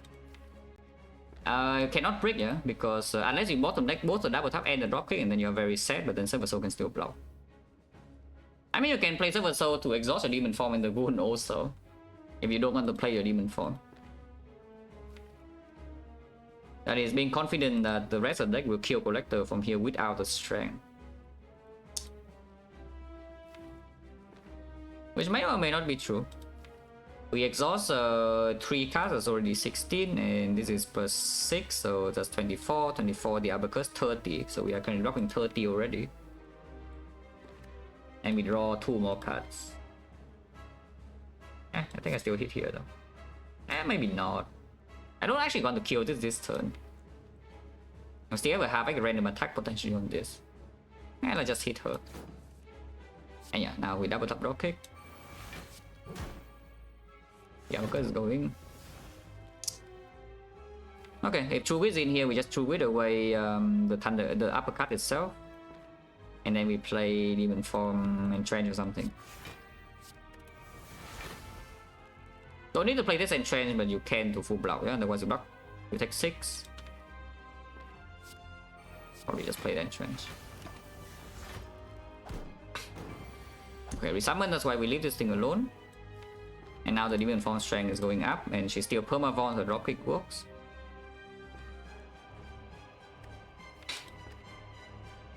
We want to exhaust the close line here probably, but with strength is a bit dangerous, yeah, to have like this turn also.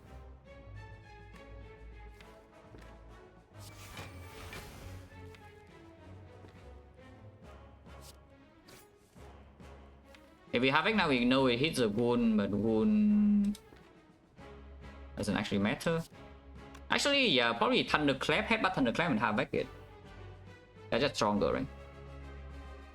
I didn't know Prime Time 4 months, Special Lord. Reckless, yeah, of course. Right now, I think the Abacus blocks more than Reckless, so I don't think I want to play it yet. Because if we get to some formal dropkick, that's already, you know, pretty sick. But yeah, Thunderclap, headbutt the Thunderclap itself, and then have back the Thunderclap away, yeah. Things reasonable. But this doesn't kill this, you know, it's like only 6 damage, so it's 18, and 18 next in Hourglass. It's on 4 next in Hourglass, unfortunately it doesn't kill, but it's fine.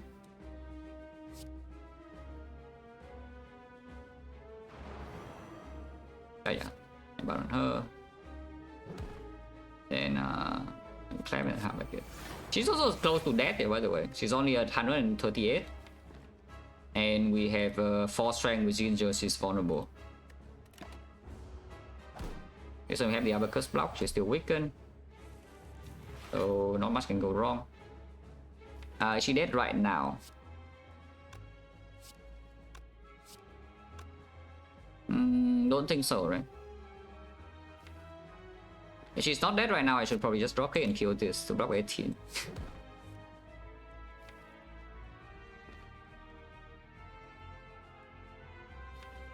I want to draw power through right now. Killing this is fine too. Oh, bottlenecking exactly power through, but Silver Soul still exhausts 2 wounds, yeah? And that blocks a lot. Should be fine. Yeah, resummon now, but our debuffs are already gone and she's dead like next turn. Yeah, she's dead next turn. Or she's dead this turn, because she could be dead this turn. I mean, it certainly looks like she's dead this turn. But no problem, yeah?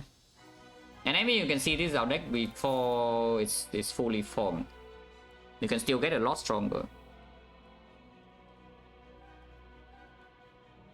But you can already see the idea of the deck like after, you know, it has multiple tools.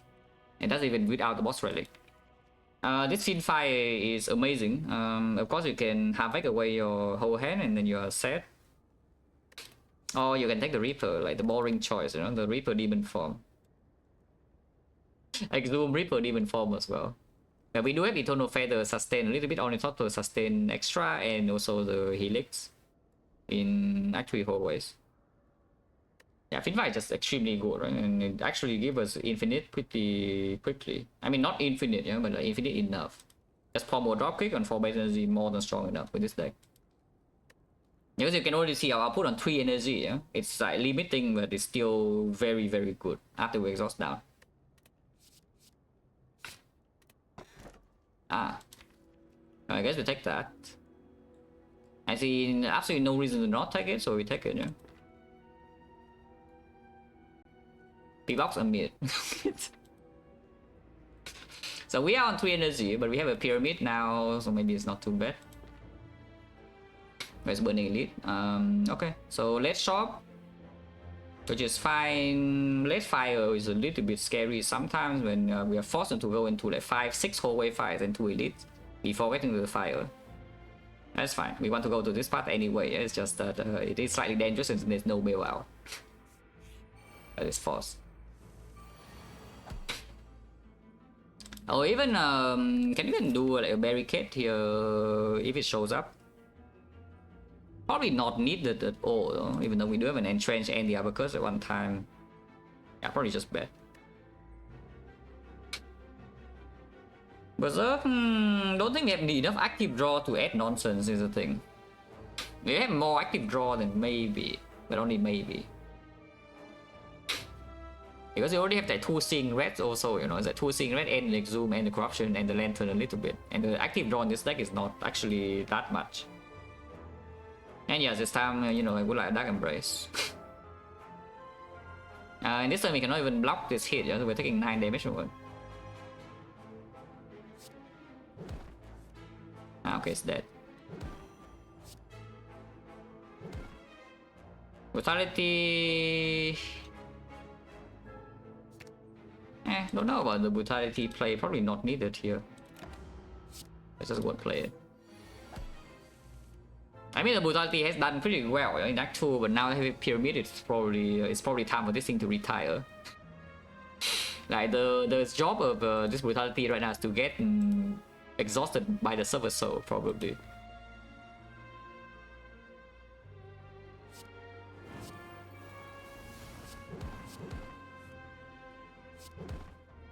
Why do I do that? Because dropkick, playing dropkick here is like so hard, you know. Like, why did I headbutt at the attack?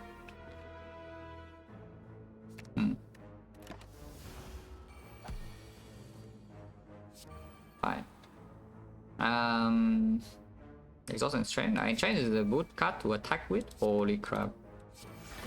Wham, 3 energy.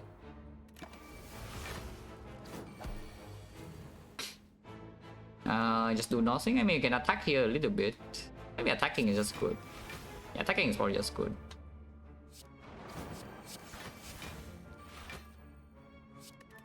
Also, it's freaking dead.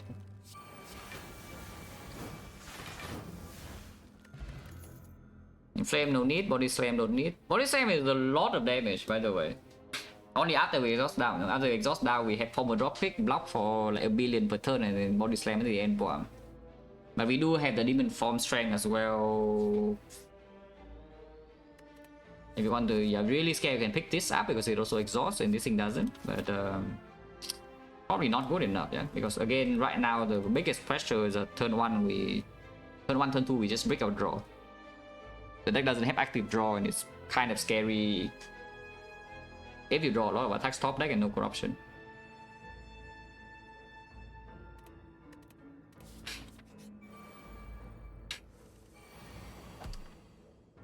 Corruption is here, no reason to play it yet. But now there's a reason, I will play it immediately. Handbot dropkick is breaking a little bit next turn potentially, but maybe it's fine. Should probably just exhume the shrug and then keep the enchant one. Probably better to enchant now. Could play this that didn't, hopefully don't get Giga Punish, still have the Helix. Looking like I'm getting Giga Punish.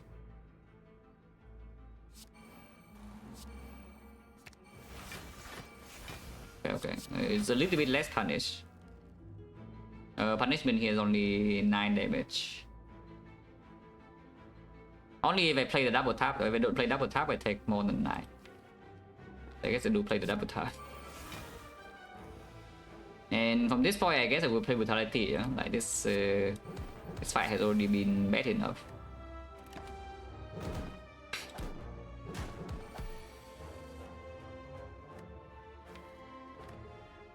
What can have I hit that's bad? Nothing.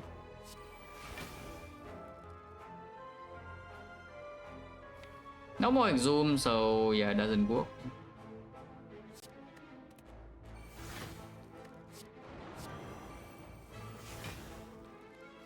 Is there still enough attacks in the deck? Not that many, to be honest, to feed fire now. On the other hand, I guess I can just kill this. Let's just kill this instead.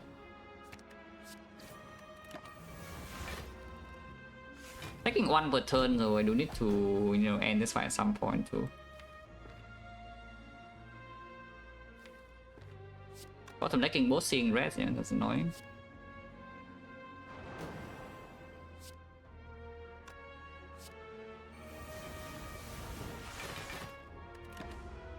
Yeah, still losing 1 per turn.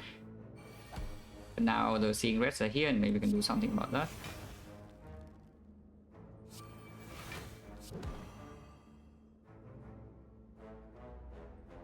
Not good enough. Oh man, so annoying, this fight. Why did I play that? I don't even know.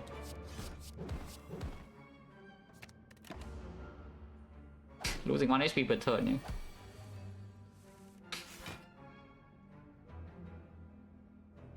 It is stamina, energy is fine. I mean, it is usually fine. Sometimes it's not fine, usually it is. Another power through without medkit, not too interested. We don't need the power through block either because of the uppercuts. Anger, not interested. Point change now is 40. Explosive over flex. Flex port, fin fire. One thing could be speed and shield kill though. And the explosive port is only for Rectomancer, which to be fair is kind of annoying. But this could also be for Rectomancer. Probably not. Not using any sustain from the Ornithopter could be a problem though.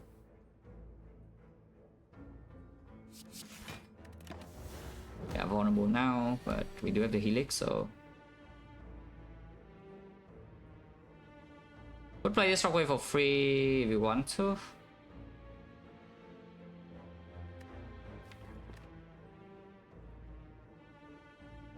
I don't want to play with Brutality, to be honest.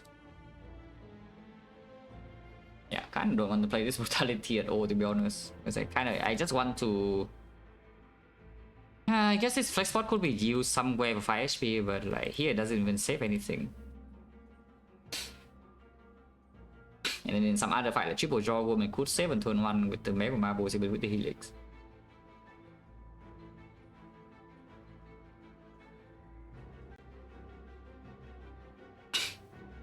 right now I don't need to play Shockwave for free, it's just that doing that is saving some... making it hand space. Because right now we are getting a little bit hand clock. I guess we just spend the Seeing Red, yeah?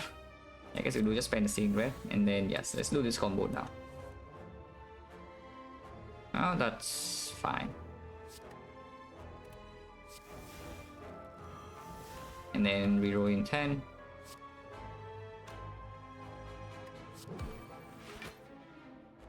Oh, definitely don't take that. Vulnerable again, kind of don't want to take this. So we can headbutt the Havoc. I headbutt the headbutt or headbutt the dropkick. Or just headbutt the headbutt. Yeah, this hit we can take.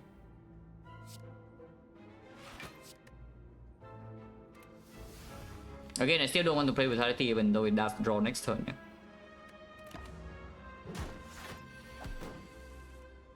Okay, so now we can do something.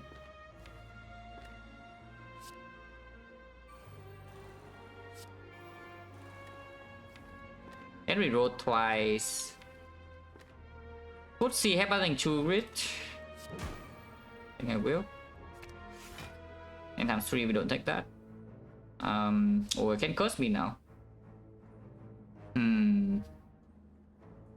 This is only blocking 21, so we're taking 9 damage. Ah, that's annoying. Okay, I actually forgot that it could just roll multi into curse, yeah? Because if I see that, I probably would headbutt like what, dropkick or what? Yeah, probably would just headbutt the dropkick. So then we have like dropkick, at least we gain another draw to maybe draw into the thing and reroll the intent if it rolls into curse. Taking 9 damage is so bad though, but taking curse is freaking awful here. Our deck already has problem with front load draw. Yeah? I mean, you can see it. There's a after we draw into these things are strong, but before we draw into those, we are like kind of garbage. Just take 9 damage or what? A bit spooky. It's getting cheap down.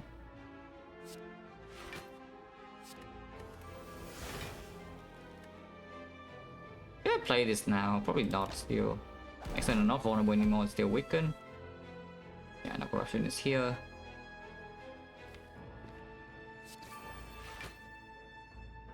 Okay, that's fine.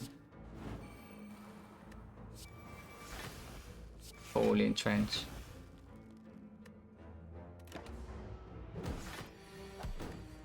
Okay, do I use Flex Spot for 5 HP or not? I think I should, and I will.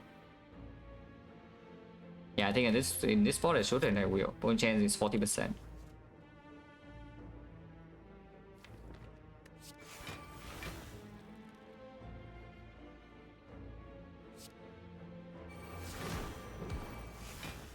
Yeah, that's fine. Next time we Fiend Fire dies. So at least successfully preserved the Brutality HP. Yeah, new potion. Do not waste the healing, and we are not strong enough to just ignore this relic for this icon thing on this potion. Another struck. Yeah, after corruption, just positive. Before corruption, not amazing. Armaments on the other hand can upgrade. Seeing red. Upgrade Field of Pain a little bit. Upgrade Shockwave is a bigger one. Upgrade Fiend Fire could be something. Upgrade the Entrench is something. This thing is the energy, but this thing is self-cycle, and if corruption is top deck, then it's better. If corruption is top deck, then usually we do okay though. And we do have to draw a pot for 1 time in Act 4 for turn 1, turn 2 as well.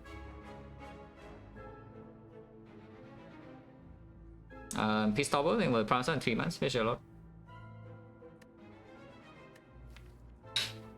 Yeah, this armor does still have some decent dark case again with upgrade demon form. Upgrade like thinking ahead. Maybe it's fine. Spikers. Yeah, demon form power through seems pretty clear.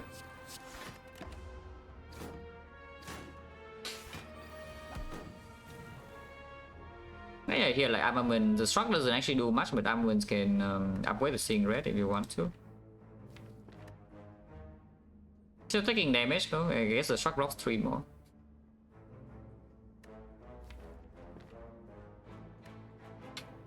Yeah, we're seeing red make hand space, and next turn we can do maybe some zoom on the seeing red itself as well.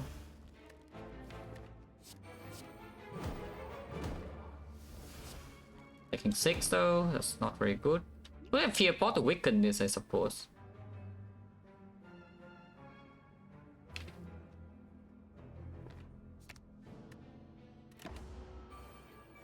Point chance only 30%.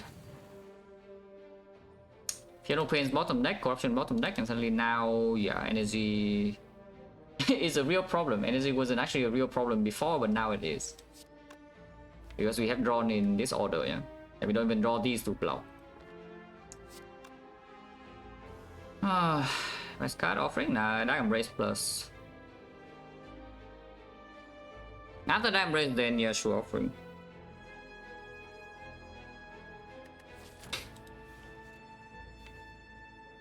Yeah, we did not even draw the Havoc to make hand space either to get the hand clock, and no Fiend Fire as well. Which is just kind of annoying. I guess you can start with Shock. Ah, okay, good. Energy problem easily solved. We had an energy problem, but now it's gone, yeah, for a bit. Unfortunately, deck hand is like Giga wounded. I guess we should play this one and just exhaust. And then play 2 headbutts on the skills, I suppose.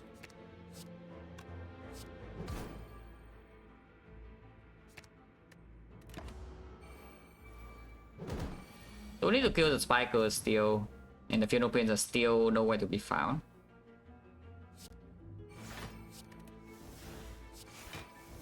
Phoenopins here.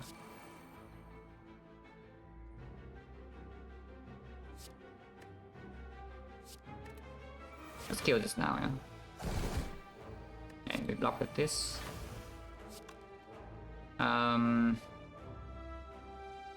Actually, yeah, that's fine.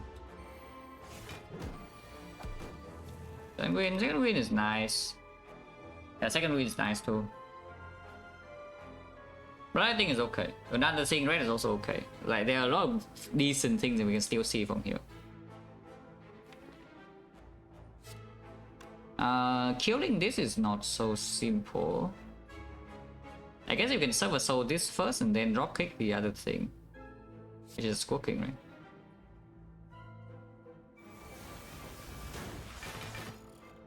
I mean, pommel works too, and pommel kills. Okay, point chance back to 40. That is also totally fine. Don't mind that.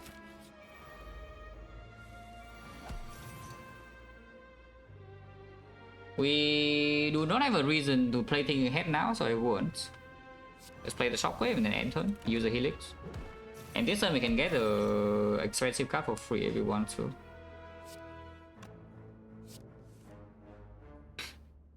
Yeah, like this. Yeah. I could have double tapped that actually, but we double tapped the headbutt instead. And I mean, it looks nice, right? It's now debuff forever, yeah. And we have the Giga Havoc again. That said, I do need to draw into my real cards at some point. So what about Exhume on the thinking ahead instead? Because I need to reach my corruption and demon form or something, you know. Guess not. This I do want to exhaust the upgraded one.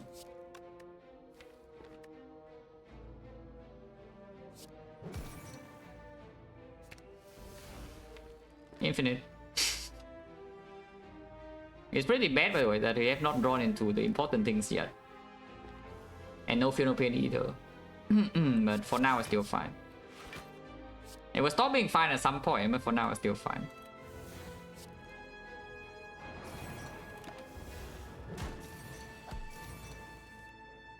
Okay.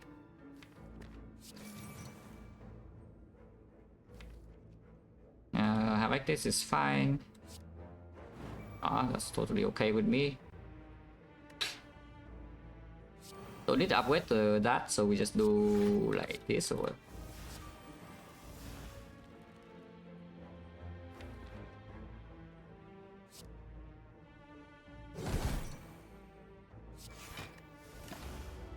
Yeah, bottom decking both feel no pain. Yeah? Now we have one, and we can just do the thing. Man. Yeah. Doesn't matter what we draw here, we draw drop here, we play it, otherwise we just find this whole hand. I mean, you could also just Silver Soul the whole hand instead. It's like 1, 2, 3, 4, 12 block, 23 and 33. So 33, 39, 39 is at 80, so 41, 23. It's not enough block actually. If you spend Feed Fire here, can you brick next turn? Actually, yes, but pretty unlikely, and we can always potion. Like what for what? No, absolutely not.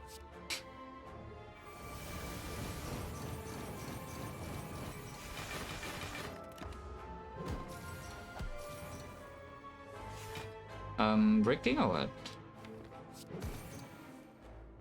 Okay. That's fine.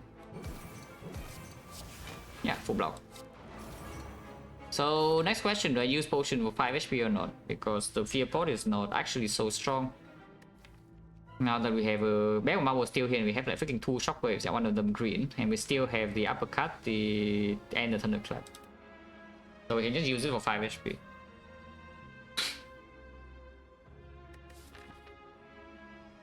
I think I will. Yeah, and then turn 1 we brick, turn 2 we draw drop quick and bricks, and now I don't have this and I die. Ah, it's back. Well, plus 5. Upgraded. I mean, this doesn't improve our hand clock problem at all, yeah? But it does make us faster to actually go to the pseudo infinite point. It's freaking green, you know. Have to go here, otherwise we lose. Okay, burning is not Ratamancer, yeah? Or something.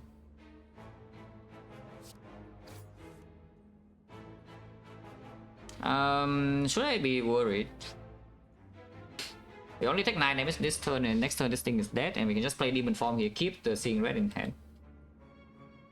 Alright, you'll fix Sand Clock, yeah, Bottle Tornado.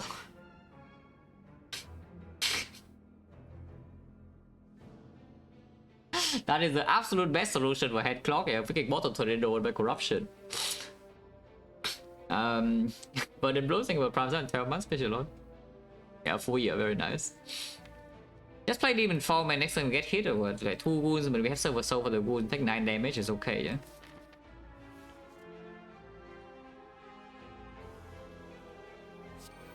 Would hurt a little bit, but this guy always dies Hourglass, at least we mitigate that. She always attack next turn. So this one could hurt a lot. Looks like I have not drawn my Corruption, so you know the hurting continues. Unless you tell me somehow the Combust and Thunderclap is lethal. We do have 4 energy, so I could do Shockwave, Combust, Thunderclap, which is not even close enough damage. And what if I do Armor and do Thunderclap instead?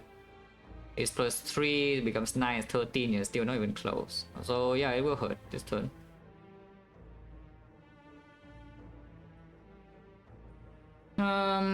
What do we do? Because once again, I haven't top deck Corruption in a single fight in Act 3, yeah? So hopefully it happens at some point.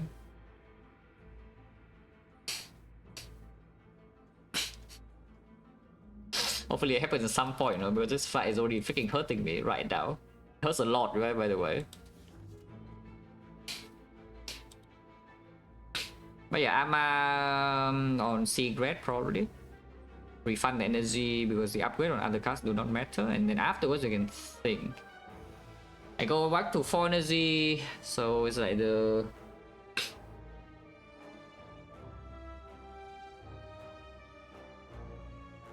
killing the thing in here blocks 18, so that's already better than a lot of things, you know.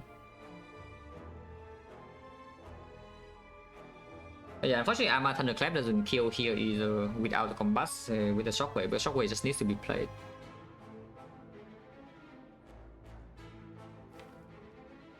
I think it's Armor Seeing Red into just pack thing, right? That's probably true.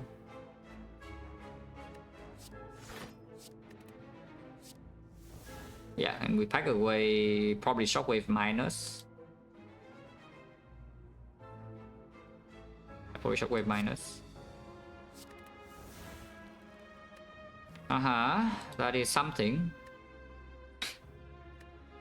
We can play the pack again if we want to. Afterwards, they have 2 energy to play corruption if we draw into it. Yeah? Or we can do something else. Like what else can we do?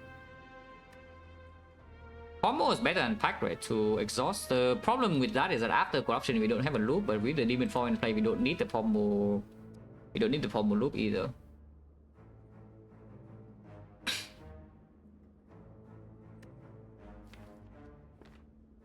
But pombo doesn't actually kill this, which is a small annoyance. But I guess it's shockwave headbutt also doesn't kill. If we have into a feed fight right now, I am very sad. That's very sad, as in I'm dead. So maybe let's not do that. Like headbutt havoc, yeah, it doesn't actually kill anything. No, it's only 50 damage. It would be nice if it actually kills something, but it doesn't. I mean, we can play combust on top of that and it kills here, and we can kill this, and then we are not weakening her, and we are not playing shockwave, so we're taking 36 damage. So that's quite sad. Also, it doesn't actually even kill. It's 20 damage. That's true.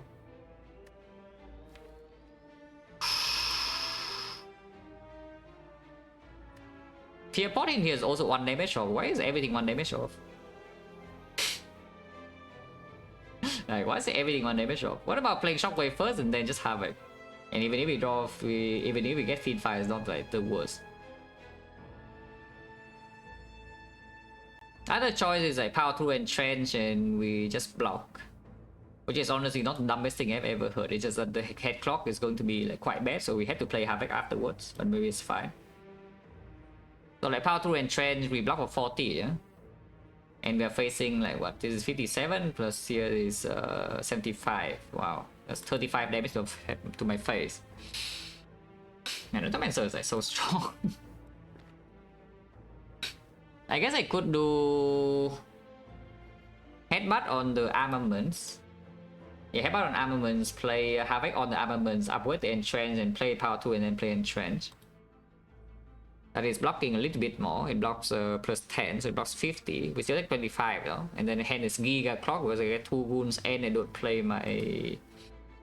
And I don't have havoc the real, you know, something to advance the fight.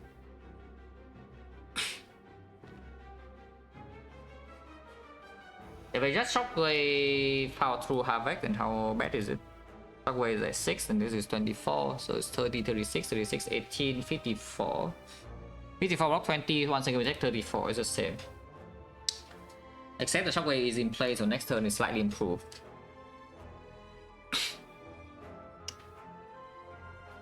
Yeah, I think this turn actually has to be like what, power through shockwave havoc, yeah.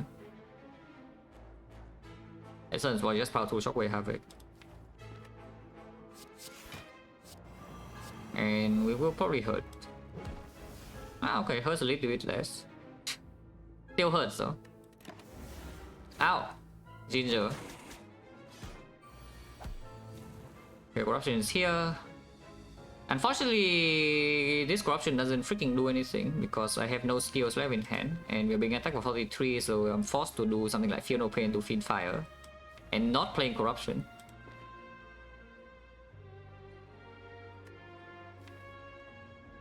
That's a bit annoying, but it's okay for now.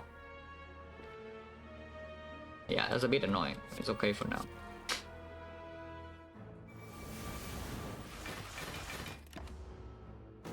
We can exhume the corruption. we can legit just exhume the corruption if we need to. But right now maybe it's not even so needed.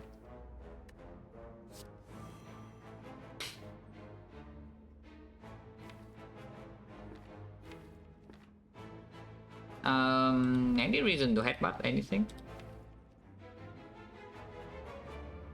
Headbutt havoc. Like still has pommel strike drop kick, yeah. The wounds are here and the server soul's no longer here though, which is making it a little bit annoying, but maybe it's fine.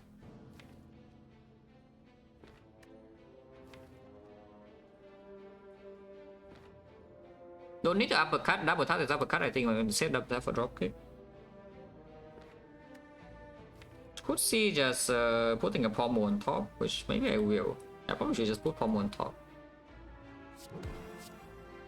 You could also dropkick and headbutt dropkick instead, but I don't mind a bit more draw. Okay, we summon, don't know whether that's good or bad, but we exhume corruption here, yeah? Actually, exhume Fiend just kills her, let's do that instead. And again, Fear Pot can just be used to heal 5 with no point chance 30%. Yeah, let's just exhume Fiend and kill her, yeah? We have, this is no way it's not lethal. It's 15 per card, becomes 22, and yeah, she's dead.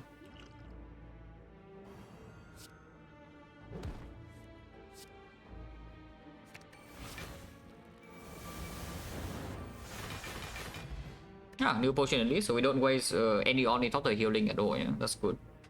The Calvin for the red. Shuriken is whatever. After we exhaust down the pommel dropkick, we already win fights anyway, so Shuriken is just like a little bit of time save. Ancient Potion is great though.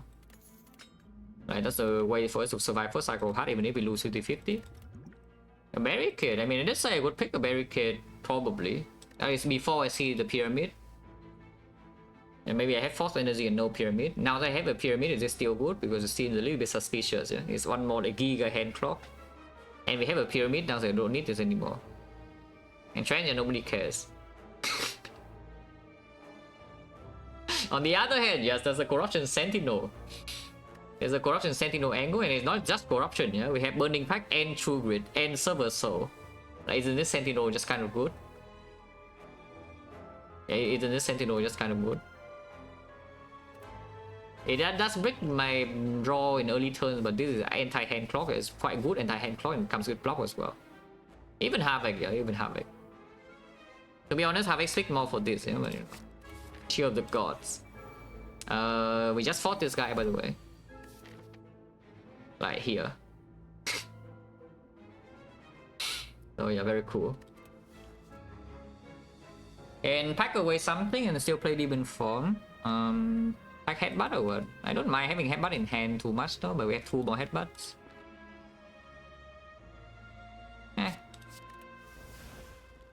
Don't redraw, yeah? No reason to redraw.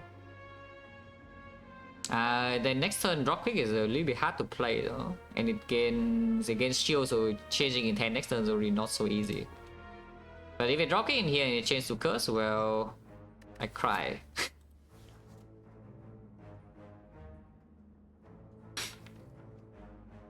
Let's just play this, yeah. Hopefully it doesn't do something like incredibly rude like that. But we do draw the corruption on turn 2 this time. That's the first time I have top deck corruption in this act. So, you know, could be worse. Could be better. Headbutt the pack. Actually, headbutt the pack and we cannot play it anymore. Cannot play this to redraw, so this is if it roll curse right now, I am stuck. Oh, very nice. I'll quick first in case seeing red or what? Oh. So either I take a lot of damage or I maybe accept the curse, and I don't want to accept the curse, so maybe withdraw pot. Because we can maybe buy a new potion later on as well, like right here there's a shop. And this is the biggest attack, so any attack is smaller than this, and we can headbutt like the pack. Okay, vulnerable is sure. Slightly annoying, but like sure. I mean, better than getting curse. Uppercut is worthless. I'm gonna play this here now.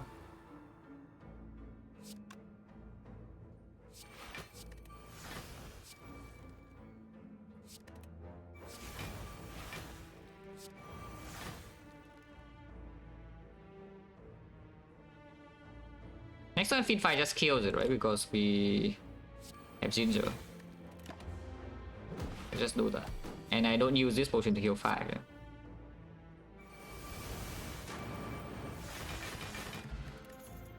Second win. Yeah, power to second win, Pyramid, Giga Hand Clock, be gone, and it blocks a lot. Pretty good. Our front row draw problem is still here. It has not been solved at all, yeah? Because every card we add, like, I guess this is a little bit. Yeah, this is a little bit. But if we bottom deck corruption, all the Fear Pain will cry. And this enemy is not very good for us either, yeah. Especially if it doesn't burn turn 1, because I lose my Helix now, and then next turn I can get like destroyed. And there's nothing I can do about it. So we already lose like what, 14 here, unless I second win away this hand, which I don't want to. I want to Armament Demon Form and just play it. Other choice is play Demon Form and second win to save 7. But with the Eternal Feather Healing coming up, yeah, we had 3 Eternal Feather Healings potentially. We really need all 3. I think I should just Armor the Demon Form. Could Armor second win play Demon Form minus as well in case we need to block 45 this turn. And second win could do something. Is like here is only blocks 1, 2, 3, 4. Yeah. Okay, Fear Pain is here, so 1, 2, 3, 4 is not the worst.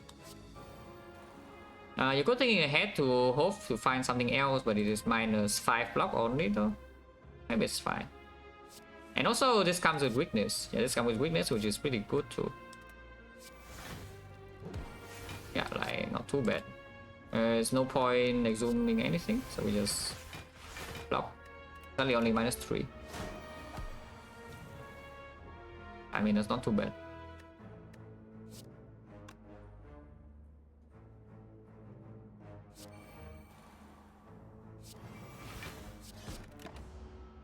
Yeah, I had to Fiend Fight next turn is annoying, no? Okay. If I don't need to Fiend Fight this turn, it means it's probably dead next turn. Because it will be 19, 19, 28 times 9, yeah, it's dead.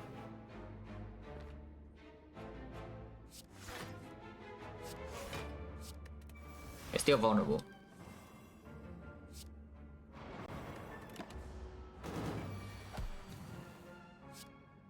Yeah, 28 times 9 is lethal. On calendar, another shock don't need, yeah, because if we draw, we know we're on 3 energy now, and if we draw corruption, we don't need this shock. Before we draw corruption, this shock is not good enough. How to second win? How to second win is like the. It's not the plan of this deck. Let's put it that way. This is actually a half-back corruption deck. It's like we need to draw into some of these to make energy and then we play our deck.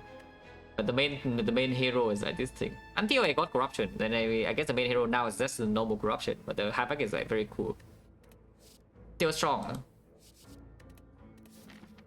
Have to key this. Pretty sad. Like what did I take earlier? This is 43, so floor 9. And Eternal Feather, no way, yeah, this is way too strong, and it's still needed. And then 26, the Hourglass. Okay, Hourglass don't key either. All uncommon relics, by the way, Hourglass, Horncleat, and Eternal Feather, like the 3 uncommon relics that are quite good. Well, in the chest. So there's the uncommon relic in the chest here. What is the upgrade, if any? Probably like Fiend Fire of second win. I think we just recall in case you need to rest, or there's a Dark Embrace for me to upgrade later. I'll just recall now. Because preferably we don't even want to go this fire, yeah. So again. Oh, and once again I have rigged my draw. But again we have Eternal Feather healing here if we need to, so there's no way we're dodging this unless we die or something. I hope we don't freaking die. Demon Form top deck at least. So Demon Form headbutt, unfortunately this doesn't kill with Hourglass this time, so we do need to waste a bit of damage here. Energy as well, which is precious. Other choice is simply Demon Form, Fear No Pain, and we raise the impact next turn with the second win. Would be possible as well, like Demon Form, Fear No Pain. Because even if we play the headbutt here, we still need 1 energy at least next turn, yeah. But if we don't play the headbutt here, we need 2 energy to kill it, which is, you know, 1 more than 1 energy. yeah, quick math for you, yeah.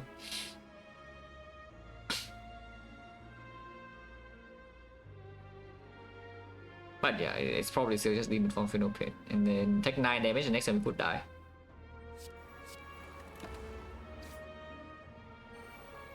He always attacks this turn. But yeah, we actually just roll double Recommend, so that's that's a little bit toxic. You know, that's just a little bit toxic, but Recommender is a toxic fight. So how is this? 14, yeah, 14 is a bad number. If we just play Shockwave Headbutt and kill one, we don't die or anything, but it's very painful. Not that it's being painful is so bad because you can rest and we double heal here is still full heal.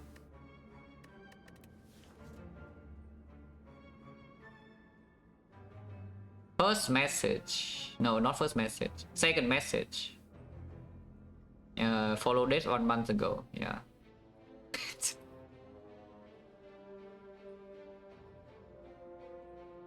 Interesting. Again, I'm not in a bad mood yet, so you're safe for now. Yeah, not in a bad mood yet.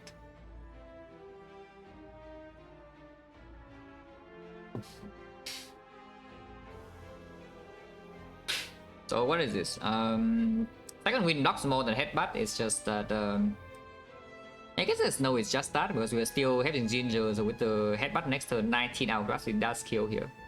Which means Shockwave second wind is just fine if it lives. I mean, there's no way this freaking dies. So the second wind blocks 32. Yeah, it blocks 32, it blocks 35. And we're being hit for what? Like 6 here and then 18 here, yeah? So that's 48, 48 plus 24, 72. 72, 35, we take a lot, but we are not dead. I guess a slightly annoying problem is that she could just hit again next turn, but they still have 10 heal from the potion belt, and they're weakened now. And I can headbutt my second win maybe with the draw pod.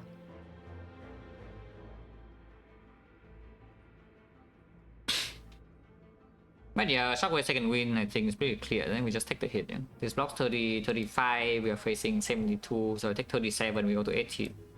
There's no problem.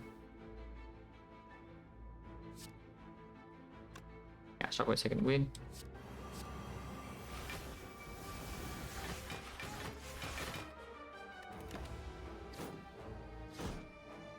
Ginger. Ow. Ow. Summon actually not terrible, not the best though, but not terrible because we have one turn to, you know, get our thing set up and demon form still ticking. She is still weakened next turn, yeah, so that's not the worst. Headbutt on the second win is pretty clear. Afterwards, there's probably nothing to do, so I don't want to headbutt the anything else. I want to draw my other cards, so we should probably just spend like what, Carnage or Clothesline here. It is 16, so it's not quite enough. If you don't play the combat, first of all, 1 HP is already valuable right now per turn, and secondly, second win for the next turn, which we know that we are drawing. There's a chance I need to draw pot next turn, so I think I should play Clothesline. And we still have a second Shockwave in here, Shockwave plus even, and the uppercut.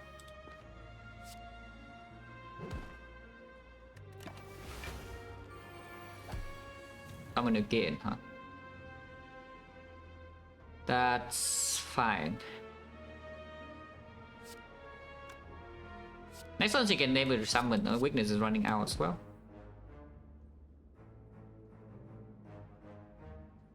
That's okay.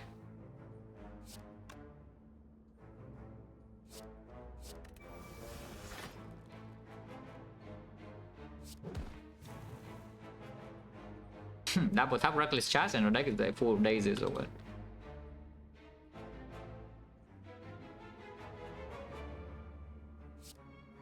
Can do this first.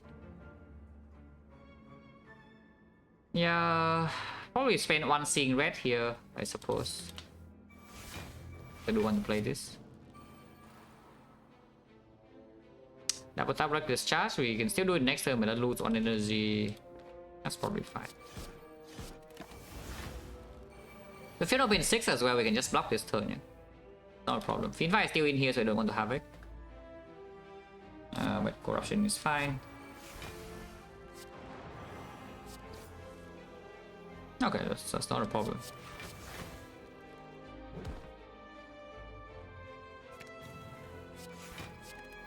Yeah, and now we just Eternal Fighter to full HP.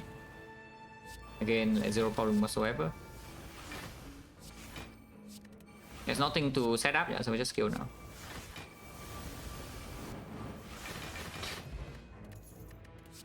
Opponent strength, holy, thinking ahead. We bought this for like 200 plus gold, by the way. 203 gold in Act 2.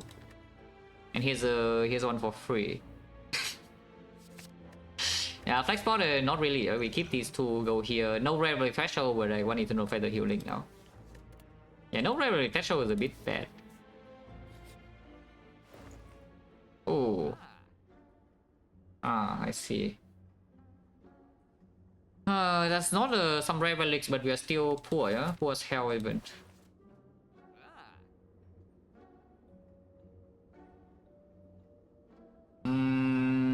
So what is stronger? Is it souvenir and exchange potion? Or is it beggar prep? And clock problem is still here, you know, but of course beggar prep, draw +2 is quite good, and we do have some seeing reds. Still thinking ahead for 200 gold, yeah, sure.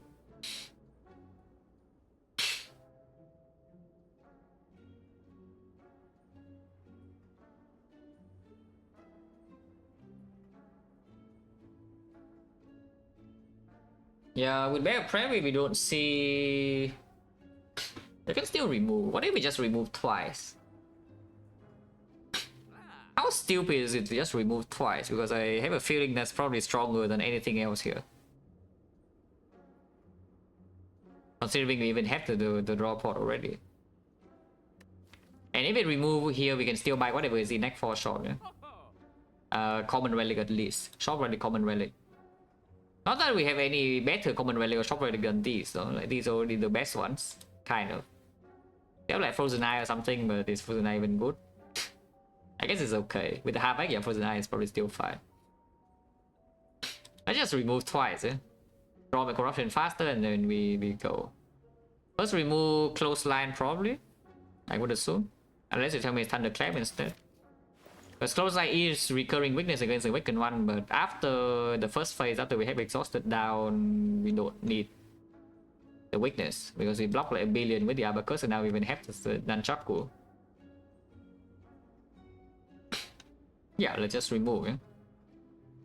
Let's just remove. And yeah, we can buy Mech in Act 4 still. We just remove. Remove Carnage. Wow, pay 125 gold for a card or just... People are so freaking impatient, man. It's like they cannot even wait one turn, yeah?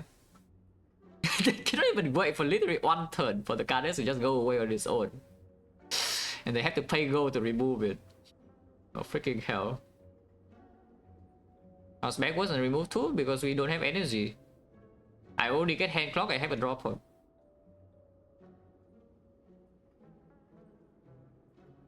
No, I bought it? What? I don't know what you are talking about, but whatever. I actually have no freaking clue what you are talking about. Oh yeah, move on. Yeah, there's nothing else, yeah. Unless you want the blue pot on the Funeral Pain, but I don't think we need. Oh yeah, Eternal Feather here. 45, so we are above more head range. Can I get all buckers and die if I don't rest? Because what is the upgrade?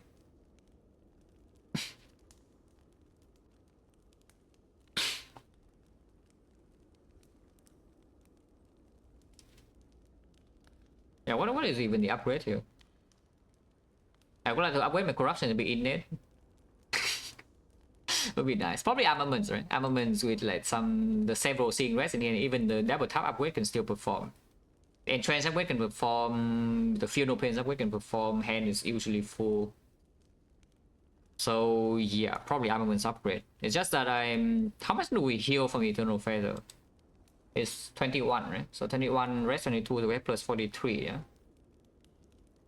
That should be enough HP even if our workers hurt a little bit, yeah? As long as we don't die on 45, that is. But yeah, armaments upgrade should be good.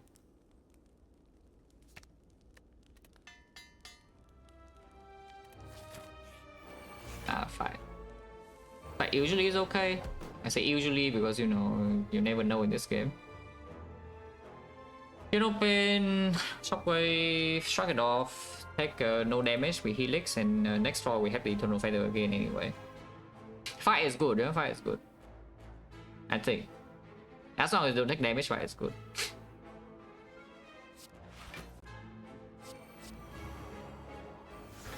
Because 51 plus a ton of feather, we are almost full HP. Should I play brutality or not? Energy problem is still here, and brutality is probably -2. Okay, fine. Yeah. In this fight, I'm playing, yeah, because I know for sure they're attacking, and this guy also attacks. In this fight, I'm playing. And I mean, you know, playing is pretty good because now we see the Havoc, so we can thinking ahead. Something.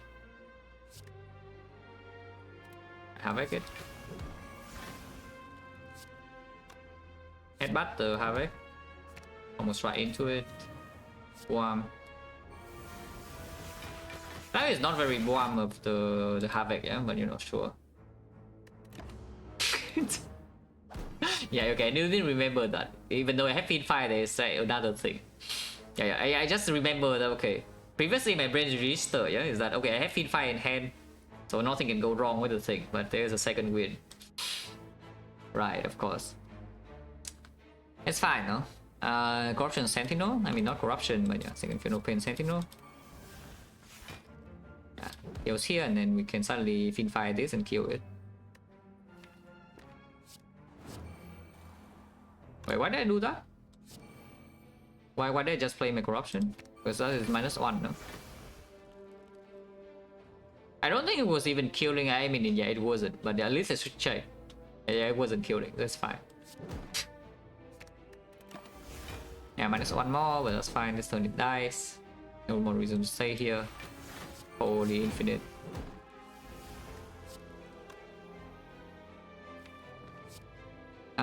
Yeah, this skill was second attack, and then the was on 9. Yeah.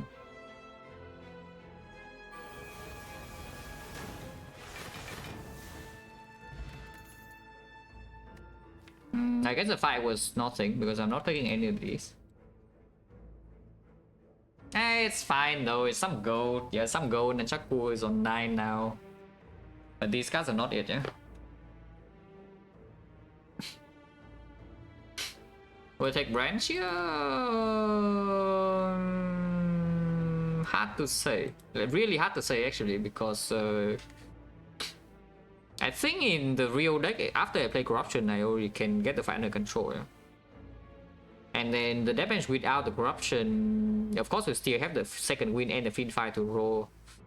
And we have a bunch of energy with the thing and the armor plus as well. So it's pretty strong still, even if it's 3 energy pyramid bad that branch.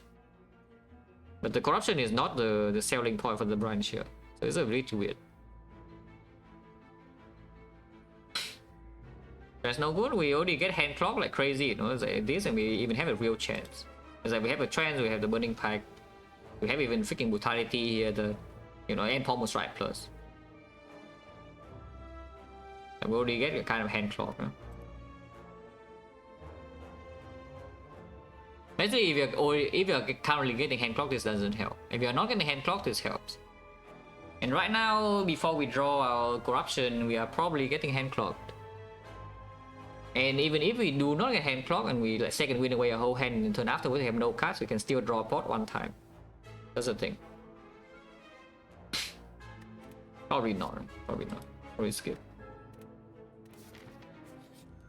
Holy perfect HP. But yeah, what's the upgrade now? Fiendfire? I thought we get another upgrade. The Fiendfire upgrade is Force Spear and Shield because that is still killing them with a full hand. Because with Metal Marbles we can play Shockwave and Vulnerable Will Land. So is Fiendfire upgrade good enough for this Act 3? And what would be my 2 upgrades? Because right now it feels like it's second win Fiendfire, right?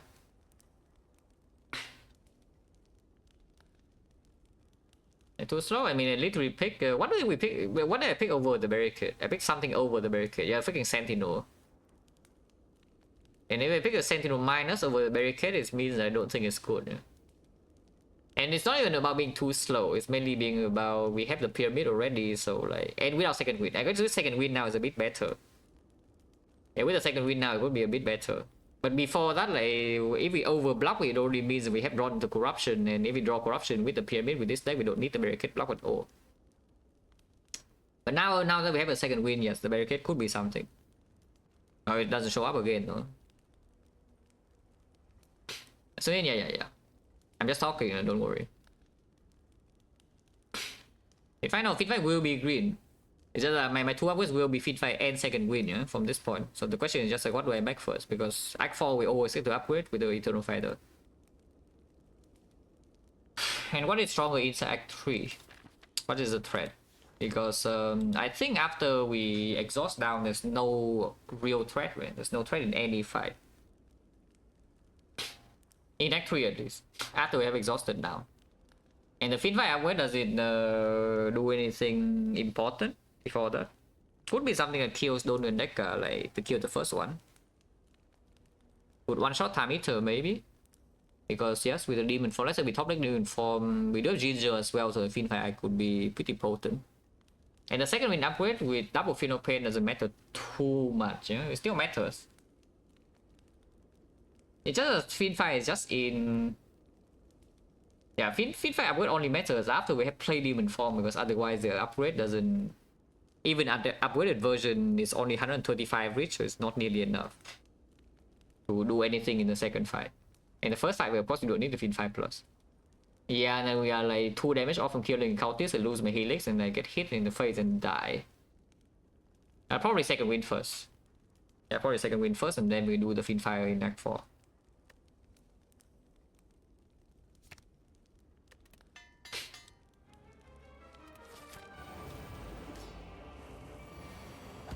Okay, Pommel. Ocean top deck. This fight I could wait a little bit though. The fact that I already know my corruption is in hand right now is a pretty big deal, yeah. But I can wait a little bit because I want to play. I think I want to play these first to keep them on more cycle, and then we just go full gas and play. Yeah, so I Pommel dropkick with the Abacus, and that should be enough with around 3 base energy.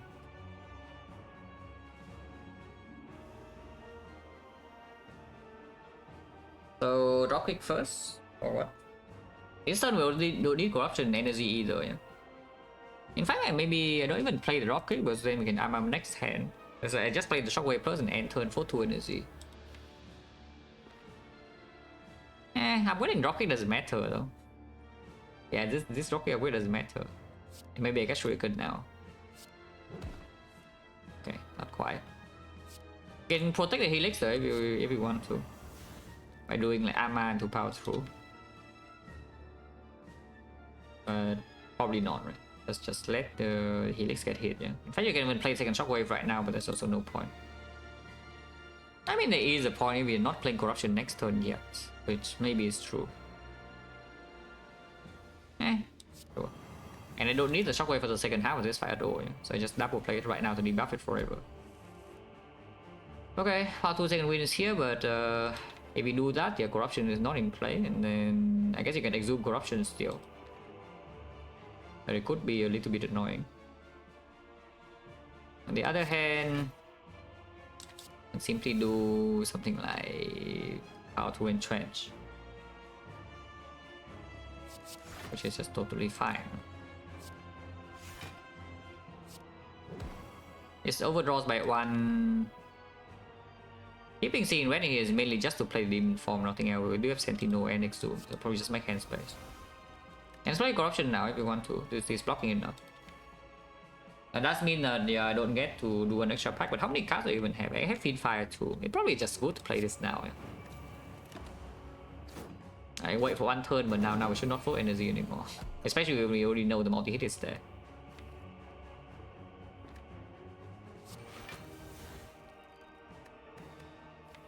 Pommel.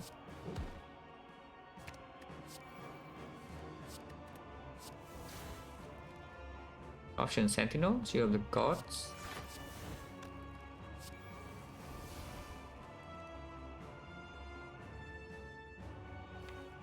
So doesn't actually need to stay, so you can choose with it away. Thunderclap I think is better to stay because we still need a vulnerable source for dropkick to work, and Uppercut is more expensive.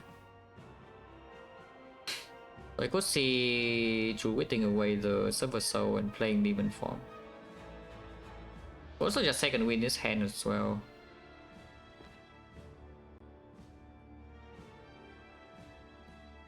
I think I want to just play something like this though. Wait, why did I play that? Okay, no demon form I suppose, but it's fine. Yeah, no demon form is fine too. Doesn't matter. Let's get Shuriken and...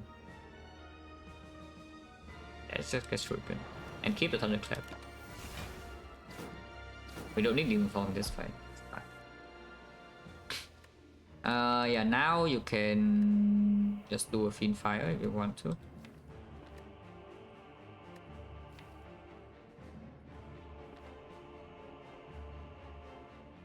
One Fiend Open, good enough, yeah. So what is here to exhume? Like Struck? A Struck to reach one card. Because I don't mind burning every card here, basically. Yeah, let's just Struck.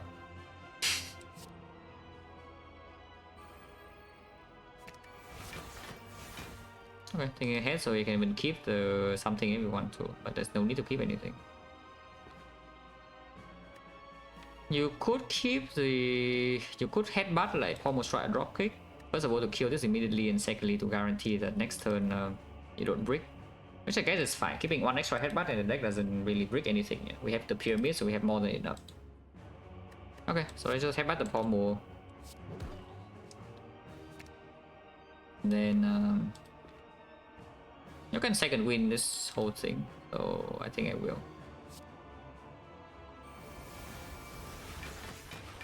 Next turn we probably play Fiend Fire. I have to block this 36.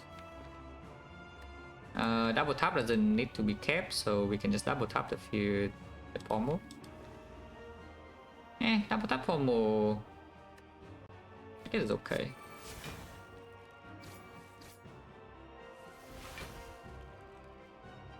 Armament doesn't even do anything, but sure. If we draw a pommel exactly there, it would be a little bit weird. But now just fine. Yeah? Now we just Fiend Fire this whole hand. Yeah, Fiend Fire this whole hand, and then we have this the uppercut block.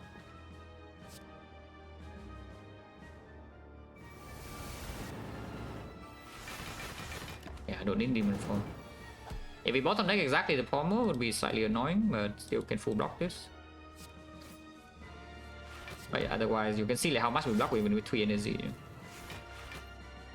And we still have one turn to block with this. In the meantime, we are gaining as well, yeah, like 42 block. And that's before, you know, before the wood stuff. Yeah, the pommel blocks 12 and this blocks 8. And this blocks 6, and we still have this one time. Need 45? No, not at all. And Nunchaku for next turn is good too. Because we do need to play like, you know, something like this.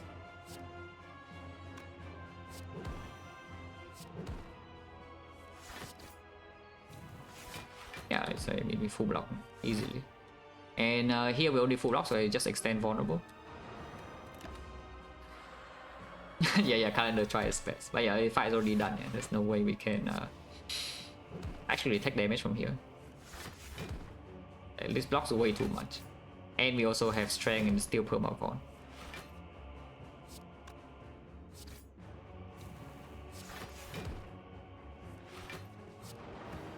Is that next turn? You can wait a little bit for Nunchaku if you want, but the void is pretty annoying. And we already have lanterns, so maybe Nunchaku on 6 is fine. I mean, if we wait, it's 3-7, no? Okay, fine. It's free, you know, if it's free, maybe we take. It's actually 3-8 also. Okay, fine, 3-8. Still free, yeah, still free. Even though we draw a void now, it's no longer vulnerable, it's still free. It's not 3-9, right? Because, yeah, it's not 3-9. Because we haven't played the second Fiend Open. Yeah, that's fine, no problem. Like, completely free. I don't expect this fight to be a problem either, no matter what it is. It's just about, yeah, the biggest fight in this run right now is the spear and shield, as usual. If we preserve resources in the heart with enough HP, I think we'll do just fine. Inside the hard fight though, and there is something about this deck about inside the hard fight, is that this Pommel Strike dropkick loop is only blocking 42, yeah? So you cannot just exhaust everything and get into that, because 42 block is not enough to be fine against the hard every turn. Also, Beat of Death is coming, so the 42 actually is something like 30. We only block 30. Now what? We can do simple turn, corruption, armaments, corruption, final pen, for example, or we can simply just do nothing. No, of course, we can double tap dropkick infinite, but not playing corruption is very suspicious. Yeah? Let's put it that way. Yeah, not playing corruption in this deck is extremely suspicious, so you better know exactly what we're doing when you decide to not play the corruption. Because corruption is so much speed, and you immediately stop your hand claw.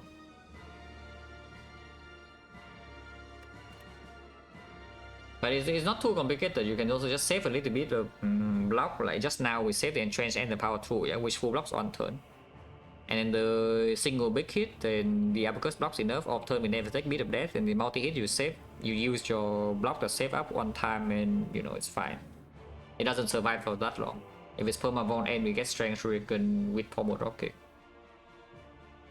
It doesn't matter how much damage I take in this fight as long as I don't die. So let's just play to not die. I'm a final pain and stop, yeah?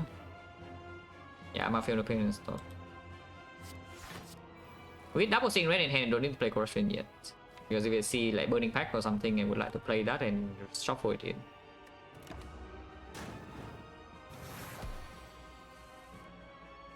Okay. Well, this one is definitely corruption turn. We'll see what we draw first though.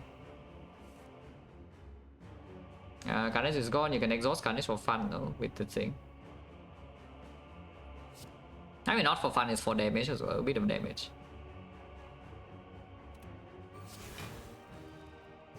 Boom, 28. Yeah, now we play corruption, like boom, boom, and boom, boom. Debuff 5. So that debuff 5 buys us a lot of time, of course. Yeah, I can play this because of the thing. We have plenty of energy. Yeah, 2 energy no matter what, so I guess you just play this, it's the weakest. And then throw it away the uppercut or something.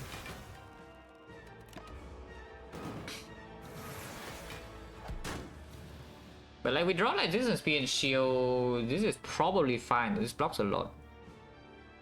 Yeah, we draw this and spear and shield, we are fine. Like top deck corruption and debuffs and the final pain. And turn 2 we already have a pretty decent amount of block if we really choose to do so. And then second wins in hand and fin finds in hand. So this draw is good enough in act 4. Yeah, we deal no damage, we block a lot, and demon forms in play, and now Finfire can just kill. So this draw should take like maybe a hit on turn 2 or a small hit, and then afterwards we are fine. I guess you take a hit on turn 1 as well.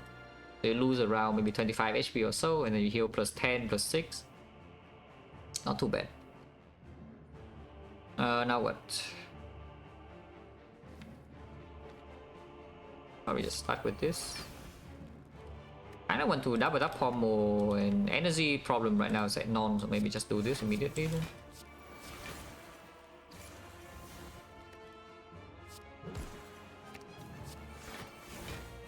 Why do I hit the Donu first? No clue. But, you know, already done it. What can we exhume? Burning pack one time to exhaust one more card if needed, but we don't need to do that with the pyramid. So let's just exhume this for convenience. Then I can get rid of the thunderclap. Yeah, barricade now will be quite nice.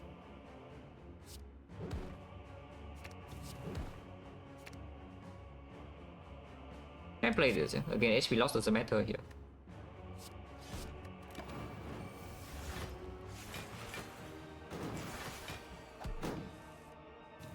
Damn Brazier, yeah, of course. That's like by far the best thing to get to this deck. Of course they will. Again, HP loss doesn't matter, so might as well just play this too.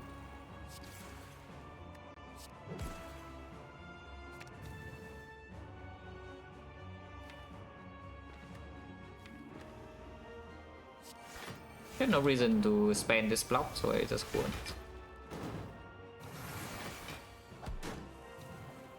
Play corruption? Nah, if we don't play corruption early, we don't play corruption at all. Because you can exhaust with the second win, that's maybe fast enough with the... and we have a lot of other energy sources as well. It's just that right now without the corruption, it's just a bit slow, you know, and then our block output is maybe not enough because the Funeral Pains do not get payoff either. If you see a Dark Embrace and you top deck your energy, you can just ignore corruption and go infinite normally with a drop kick, with the double tap drop kick.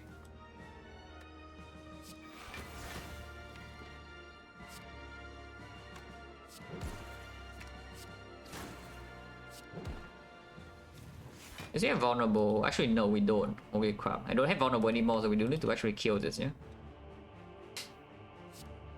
I mean, it's dead next turn to Fiend Fire, though. But what do I want Nunchaku to be on? 8, maybe? With Lantern?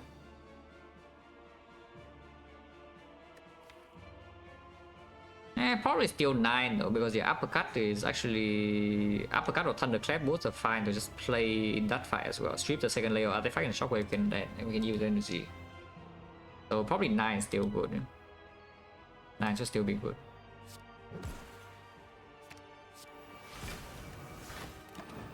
And of course you can choose, because Fiend Fire is one shot thing.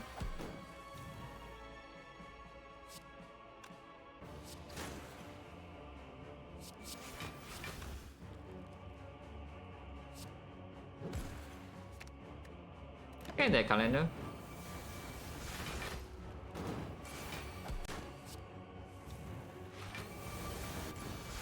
Yeah, we only overkill this thing by like 300 or something, but you know, need the calendar damage.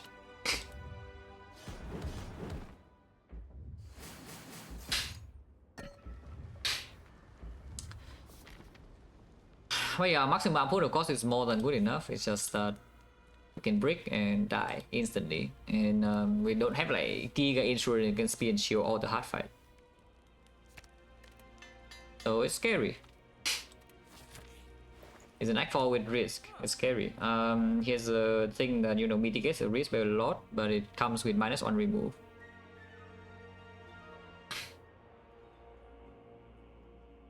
Yeah, the freaking Gambler's Brew. That is way too good. That actually is simply just way too good, so we take it. Yeah? Overdraw pot, of course. We still need artifact for the hard fight. We need to survive first to go to the hard right now. There's not a lot of ways to do so. The deck doesn't have this only 75 marks, and we already kind of know that Spear and Shield probably will just hit me in the face for quite a bit. How many Funeral Pains? 2. The second one honestly is already not even so good in this deck. But yeah, Gambler's Brew is just stronger than remove, yeah? Can we do that? Yeah, Gambler's Brew has to be just stronger. And then there's nothing else here unless you want to buy this for some reason. This or this. Like, what does this do? I mean, anti-hand clock, but we have added like several bricks that is anti-hand clock already. Yeah? It's like this, and then yeah, the 2 seeing reds. It does block a decent amount after Funeral Pain is down, but just after Funeral Pain is down, not before. Terrible draw with Spear and Shield.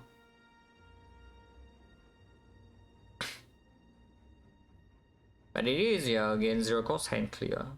And can exhaust attacks. How many attacks do we actually have? 1, 2, 3, 4, 5, 6, 7, 8, 9. But Fiend Fire is 10. But Fiend Fire exhausts another attack as well, at least. So, and with Silver Soul can get rid of the wounds and the burn in the hard fight, which means we can feel the entire deck in hand after we play Corruption. And I don't need to forcefully remove more attacks. With the purity that is, to have a full hand and let the Abacus do its thing. Okay, so I don't think I buy it, yeah. Okay, hope for the best. We can just walk into speed and shield and die. We can also win the fight with no HP loss. That's the nature of the fight here with this deck.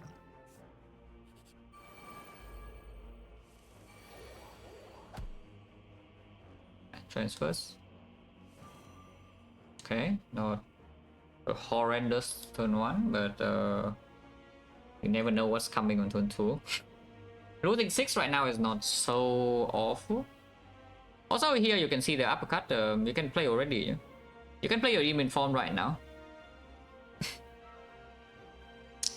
You can do something like uppercut demon form and save the Funeral Pain and what for next turn if you want to play demon form, or you can play something like Funeral Pain uppercut shockwave to just giga debuff this spear immediately. That means the demon form is not in play though, but I mean it's just the same. You spend 3 energy on either Funeral Pain shockwave, or you spend the 3 energy on the demon form. It's the same thing. And next time we do have like Havoc, a little bit Seeing Red, a little bit, can even Gameless Brew. I think I play my demon form. Is it buffer? No. I mean it's okay, but it's probably not worth it. Yeah, I play I think I just play my demon form, yeah. In fact, you can even keep Nunchaku. I can play like Funeral Pain demon form instead and just keep a Nunchaku. I don't even play uppercut for Nunchaku right now with the shockwave. Because we could draw like Thunderclap next turn, that's already +1 energy. Or something else could happen. But yeah, like Funeral Pain demon form, yeah. And just keep the rest of the hand here. X6.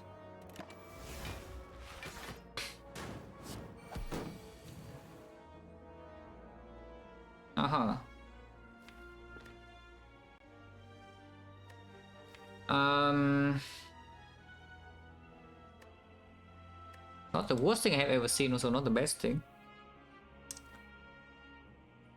We uppercut, so energy this turn we have +1/+2, yeah. So we have 5. And I think the turn is something like... Probably should save the Gameless Brew, even though you could use Gameless Brew right now. Like, how much damage have we been taking this turn? Because this turn might not be so bad, you know. Is that you do uppercut into headbutt the uppercut and then havoc the uppercut, and maybe the havoc will hit the other one. That could be the good case. It doesn't turn me around, yeah. So we'll still turn this way, and then we can play Seeing Red Shockwave, and that blocks for 1, 2, 3 instants of Funeral Pain. That's only 9 block though. 9 block. 9 block with weakness. Maybe that's bad, yeah. Maybe that's bad. Because if we Gameless Brew away the uppercut right now, can also just headbutt it back and then havoc. So probably do just Gameless Brew now. And we did buy it for this fight after all.